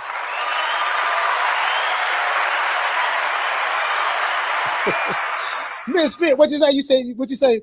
I given more to hate on Dior, Chanel, Rolex, Louis V, Gucci, the whole nine. Oh, you know what? Oh, my haters. Hey, this what you do, right? This what you do. When they come in the chat talking trash, now these glasses only cost like $10. No, they cost like $15. They ain't cost that, right? I got these from inside the mall. I can't stand when that nigga be wearing them glasses. That nigga think he's sporty. Guess what? Put the glasses on. Wear your glasses. That nigga got them stunner shades on. He's stunting. I can't stand with that whole ass nigga. I can't stand with that whole ass nigga. You know, he got an afro. He got gray hairs in his afro. The nigga, I can't stand the nigga afro. Guess what? Make sure you pick the afro out before the show starts. True. I can't stand this fuck nigga, man. This fuck nigga always wearing that hoodie that say, show that big nuts. I can't stand it. My homeboy saw that big nuts. I can't stand when the whole ass nigga wear that hoodie. Guess what? Make sure you put the hoodie on. Whatever they hate, you give them more of it. Whatever they hate, you give them more of it. You know what I mean? So it is what it is. Whatever they hate to give. And you know what? All that say they mad because Coach has the women on the channel too. You know what? All that I looked at my analytics. 5% of my subscribers are women. Whatever they hate, you give them more of it, and you rub it in. Guess what? I'm gonna tell you something else. They hate. They hate because I got a big ass mouth and I talk shit. I talk so much shit. I talk Tyrannosaurus Rex shit. I talk alligator shit. I talk hippopotamus shit. I talk big shit, elephant shit. I talk so much shit. They hate it, boy. Oh, they hate it. You know, Tasha K from Florida. Listen, the women from Florida, I'm nobody. The women from Florida talk more shit than the men. I'm gonna tell you something. The women from New York talk a lot of shit too. There's some women from New York I met, boy. Lord have mercy. Lord, they talk shit, boy. Like, and it's pretty sure some other states as well. And in London, the women talk shit. A lot of I know that from Lady Shan. She talk a lot of shit though. You know what I mean? You just gotta keep talking shit. Just keep talking shit. I'm gonna keep talking shit. I'm gonna keep talking shit. I'm gonna keep making it do what I do. You see what I'm saying? Hey, what is that? Hey, we gonna wrap the show up, man. What is that? He say, Coach. He said, Coach. He said, Coach. Hey, Wakanda, this is for you. Oh, pussy ass nigga, what's going on, boy? I'm telling you, boy, I'm knock your fuck ass out, boy. Blow for blow, pound for pound, nigga. I got the title, nigga. I'm telling you, boy, I'm finna knock one of you Wakanda niggas out. Nigga, I got these hands, nigga. I'm throwing them paws at that nigga, finna knock your ass down again, nigga. Get your ass back up, nigga. Don't run, nigga. I'm telling you, boy, I want all the smoke, nigga. I'm throwing them paws, nigga. I'm putting them hands on you, nigga. I told you what I'm gonna do to you, nigga. Catch you with the check left hook, nigga. Check left hook, nigga. I told you, boy, pound for pound, nigga. I'm the best. This more action than any Devin Haney fight. Put these paws on you, nigga. I told you, I got your back up, nigga. I got your back up. Nigga, watch that check left foot, knock your ass down again, nigga. I'm telling you, boy, it is what it is, nigga. I'm gonna make it do what it do. I'm telling you, boy, we ain't even playing over here, boy. Boy, I get out of these niggas scared, but I swear to God, I am the most hated. I promise you. If you do a poll, a survey on the YTBC, I promise you, I will come up as #1 as the most hated on YouTube. Hands down. And I love it. Oh, Lord, I swear to God, when I see that whole ass nigga goes man like how ways, I'm gonna put them paws on them. Nigga, Wakanda forever, bitch. Oh, Lord, he threw Wakanda through that fence. Wakanda is dead. Oh, Lord. Boy, I beat the brakes off one of these Wakanda. I don't even play, nigga. Wakanda, bring your ass over here, nigga. This what I'm gonna do to you. Oh, Lord, him. Oh, I just kicked Wakanda in the face. Oh, hit him in the stomach. Oh, Lord. Kick him, slap him. Kick him again. Oh, Lord, I'm beating Wakanda ass. What you gonna do, Wakanda? You want some more? Oh, Lord, hammers. Go up on him. Bam. Catch him in the neck. Lord, Wakanda is dead. And for all of my haters and detractors and Wakanda niggas, remember, when I found you, you was on coke. When I found you, you was stuck on these raggedy ass Wakanda YouTube channels, not getting information, hearing confirmation bias. When I found you, I'm the one brought you back to show you what a good YouTube channel is. I'm the one brought you back to big time boxing. I'm the one gave you a criteria to follow in boxing. I'm the one gave you the commandments along with Bless 365 and Misfit and Arlette and Nick Rich and all of the other peoples in the chat. I'm the one did that. So don't you ever forget what Coach Malachi Williams did for you Wakanda niggas. Don't ever forget, when I found you, you was strung out on coke. When I found you, you was like a big house, contemplating about killing yourself. So don't you ever forget who brought you to big time boxing. I drugged you back. I brought you back. I provided food and put food on your table for your family to eat. And I'm doing it for the second time. So don't you ever forget that. Shout out to Wilder, man. Hey, you know what, man? I know I gave Wilder a lot of flack in the past, but shout out to Wilder, man. It really was the Wildets, but yeah, hey. I just like to hear him talk trash. I like to hear him talk trash. Nigga, when my name come up, respect it. Let's go. Stop playing with my fucking name. All three of y'all, stop playing with my name. I ain't gonna say it no more. Put some respect on my name. You ain't gotta like it, but you gonna respect it. Plead the fifth. Plead the fifth. 5, 1, 2, 3, 4, 5. Anything you say, 5. Go ahead, ask me a question. Did you? 5. I want to thank the whole hood who came out here. I love y'all. I did this for the hood. Y'all know I beat that boy. And again, if you're a Wakanda nigga, you don't like the fact that I use the word Wakanda nigga, guess what? I'm going to use it 20 times more than I've been using it. Ain't it but one thing you can do. If you don't like it, just don't come by here no more. Don't ever come by here. Okay? Guess what? But I know you're going to be mad.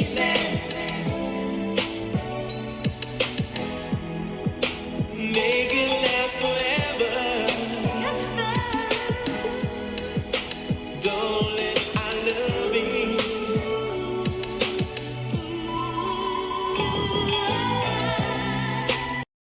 And to those fighters out there that got them 360 deal death row contracts, I feel bad for you when you go back to the negotiating table. I need to talk to you right now about my royalties and how you keep your books. My office hours are from 9 to 5. Fuck your office hours. I need to talk to you right now, motherfucker.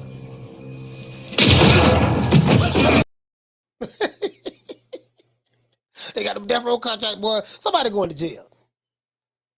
Hey, shout out to Thomas Porter. He said, nah, coach, you pretty much stick to the script. He said, good boxing talk constantly. Man, shout out to my main man, Yamas, man. I appreciate that, fam. I appreciate that. Yamas, my brother from Brooklyn, man. Big dude, too. I think what you said, you were about 6'4", Yamas. You're a big dude. You sound like a bitch.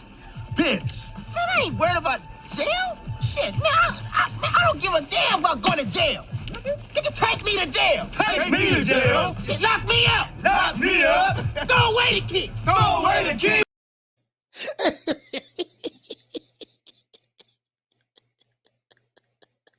Oh, these niggas come over here, niggas playing it, they be niggas playing it, boy. Internalize the flatulation of the matter by transmitting the effervescence of the Indonesian proximity in order to further segregate, to preclude on the issue of world domination would only circumvent, circumcise the revelation that reflects the aphrodisiac symptoms which now perpetrates the Jericho's activation. Shut that soft ass shit up. And the best man Shut will that win. soft. That's some soft ass shit. Shut that soft ass shit up. All that soft talking. I know you can do it, man. You got the. Man, shut that soft ass shit up. Yes, sir, man. It is what it is, man. Hey, look here, man. You know what, though, man? Check this out, man. Hey, shout out to my dog Booger Ray. I ain't gave my dog Booger Ray a shout out. Sunshine when tanks gone. I'll smack the shit out in front of everybody. Only dark times for you. I mean, just throw Haney's name in the hat. There is no fucking hat. Ain't no sunshine when tanks gone. I don't play them type of games. Leonard L.B. Why you always talking about me? Did you fucking learn your lesson from that? With AJ? Ain't no sunshine when tanks gone. I'll knock that motherfucker's hole out. Period. Only dark times for you. There ain't no hats to throw nothing in here. We're running a fucking business. Ain't no sunshine when tanks gone. You fucking idiot. Leonard L.B. Why you always talking about? And look here, man. Shout out to all of my brothers and sisters out there, man. My Tank Davis fans, man. This is. This isn't realistic, man.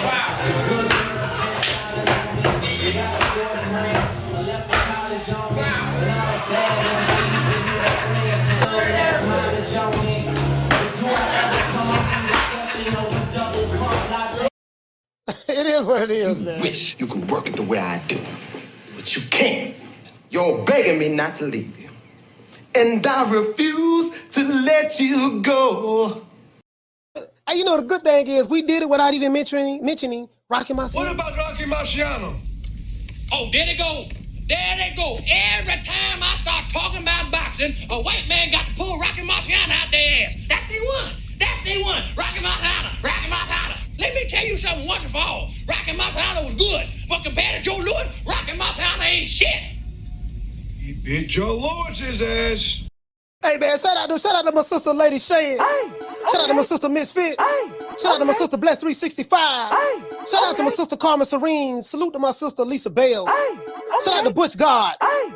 Let's get the calls in. Who called in today? Shout out to Major Key Boxing. Shout out to my brother, the G Funky from Sacktown. Shout out to the brother Lil Rock. The brother Lil Rock. I hope we have an understanding. I know you said you were 54 years old. Hope we have an understanding. I know you think a certain type of way about me. That's fine, no problem. I have nothing wrong with that, my brother. But thank you for calling in. And I appreciate you standing on your square. Shout out to Jared from B-More. Shout out to Adrian from Dallas, D-Block. Shout out to my sister Arlette from Harlem. Shout out to Steve from California. And shout out to Ross from New York. And shout out to our young brother Kid Austin, man. I'm going to support this brother Kid Austin. Now I know because I'm gonna support the brother. All the McConnell niggas they're gonna turn around and hate him. He's gonna get a whole lot of hate now from this point forward. Right now, it's gonna be an aerial assault on him from the Alphabet Boy communities. I can damn near guarantee that. It is what it is, but it go with the territory. Shout out to that brother there, man. Shout out to my man Yarmis from Brooklyn, man. Yarmis, stand up, fam. Shout out to the boxing scientists. Shout out to Teach. Shout out to Simeon. What's going on, fam? Shout out to Steven 47. Shout out to Cool Bird Curry. Shout out to One Foot Out the Door. Shout out to John Rosado. Let's see. Shout out to Julio Guzman. What's going on, fam? Shout out to my sister, Lady Shan. Done them season. They're done. Shout out to School of X-Men. Shout out to who else we got in the building, man? Who else we got in the building? Shout out to Dr. Paul Evans. Shout out to my brother, man, Big Blessing Boxing. And you know what, though, man? I messed up. I forgot. You know what I forgot, dog? First of all, I want to thank Al Heyman before I thank God, before I thank Jesus, before I thank Buddha, before I thank Muhammad, before I thank my mama, my daddy, before I thank Allah, before I thank my cousin. I want to thank him, because if it wasn't for Al Heyman, I would not be up breathing this morning. Thank you so much. Well, you know, I guess I got to be like everybody else and thank Al Heyman. I can quit my job now, baby. 6 figures, baby. You feel me? But a name. Do you have a name? Oh, nah, I ain't got no name, you know. Name them names, man. They know who they is. Name them names, please. The names need to be named. They know who they is. The Mexican monster. Hey, the boxing scientist, what did he say, fam? He said, I say the IBFP is the most hated, but you're a close second. Hey, you know what, though? Shout out to Nuke, man. Shout out to the IBFP. The IBFP is hated. You know what? You might have a point.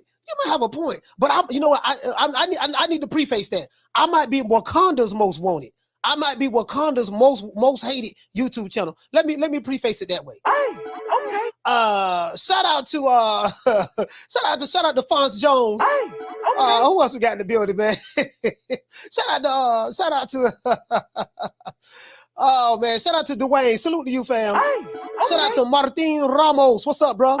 Shout out to Rico Ransom. What the link read? Shout out to my sister Misfit.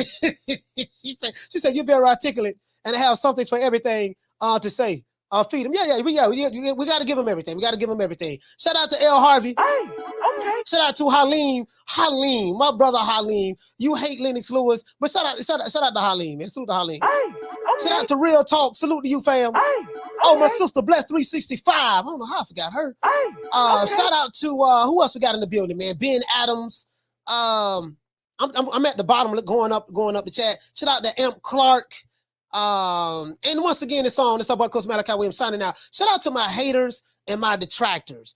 I really, really love you guys. I love the haters and the detractors. Shout out to Little Green Eyes P. Shout out to Dr. Paul Evans. Shout out to Javon Soto. Shout out to my sister Lisa Bells. Marta King Boxing. Salute to you. My haters and detractors, I really do love you guys. You guys really help me grow. You guys are the reason why, because it's the law of attraction and it's the law of resistance.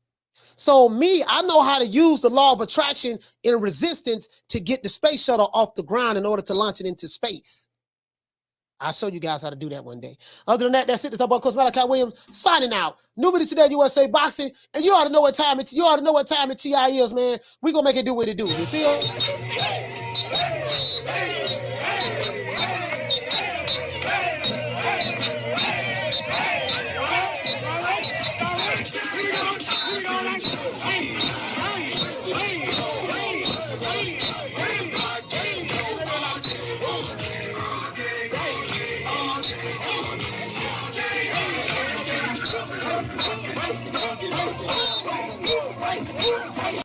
See you guys tomorrow, 3 o'clock Eastern Standard Time. I'm going to edit this show today, the interview with Floyd, with Kid Austin. I'm going to interview this here, man, and I got to send it to him first.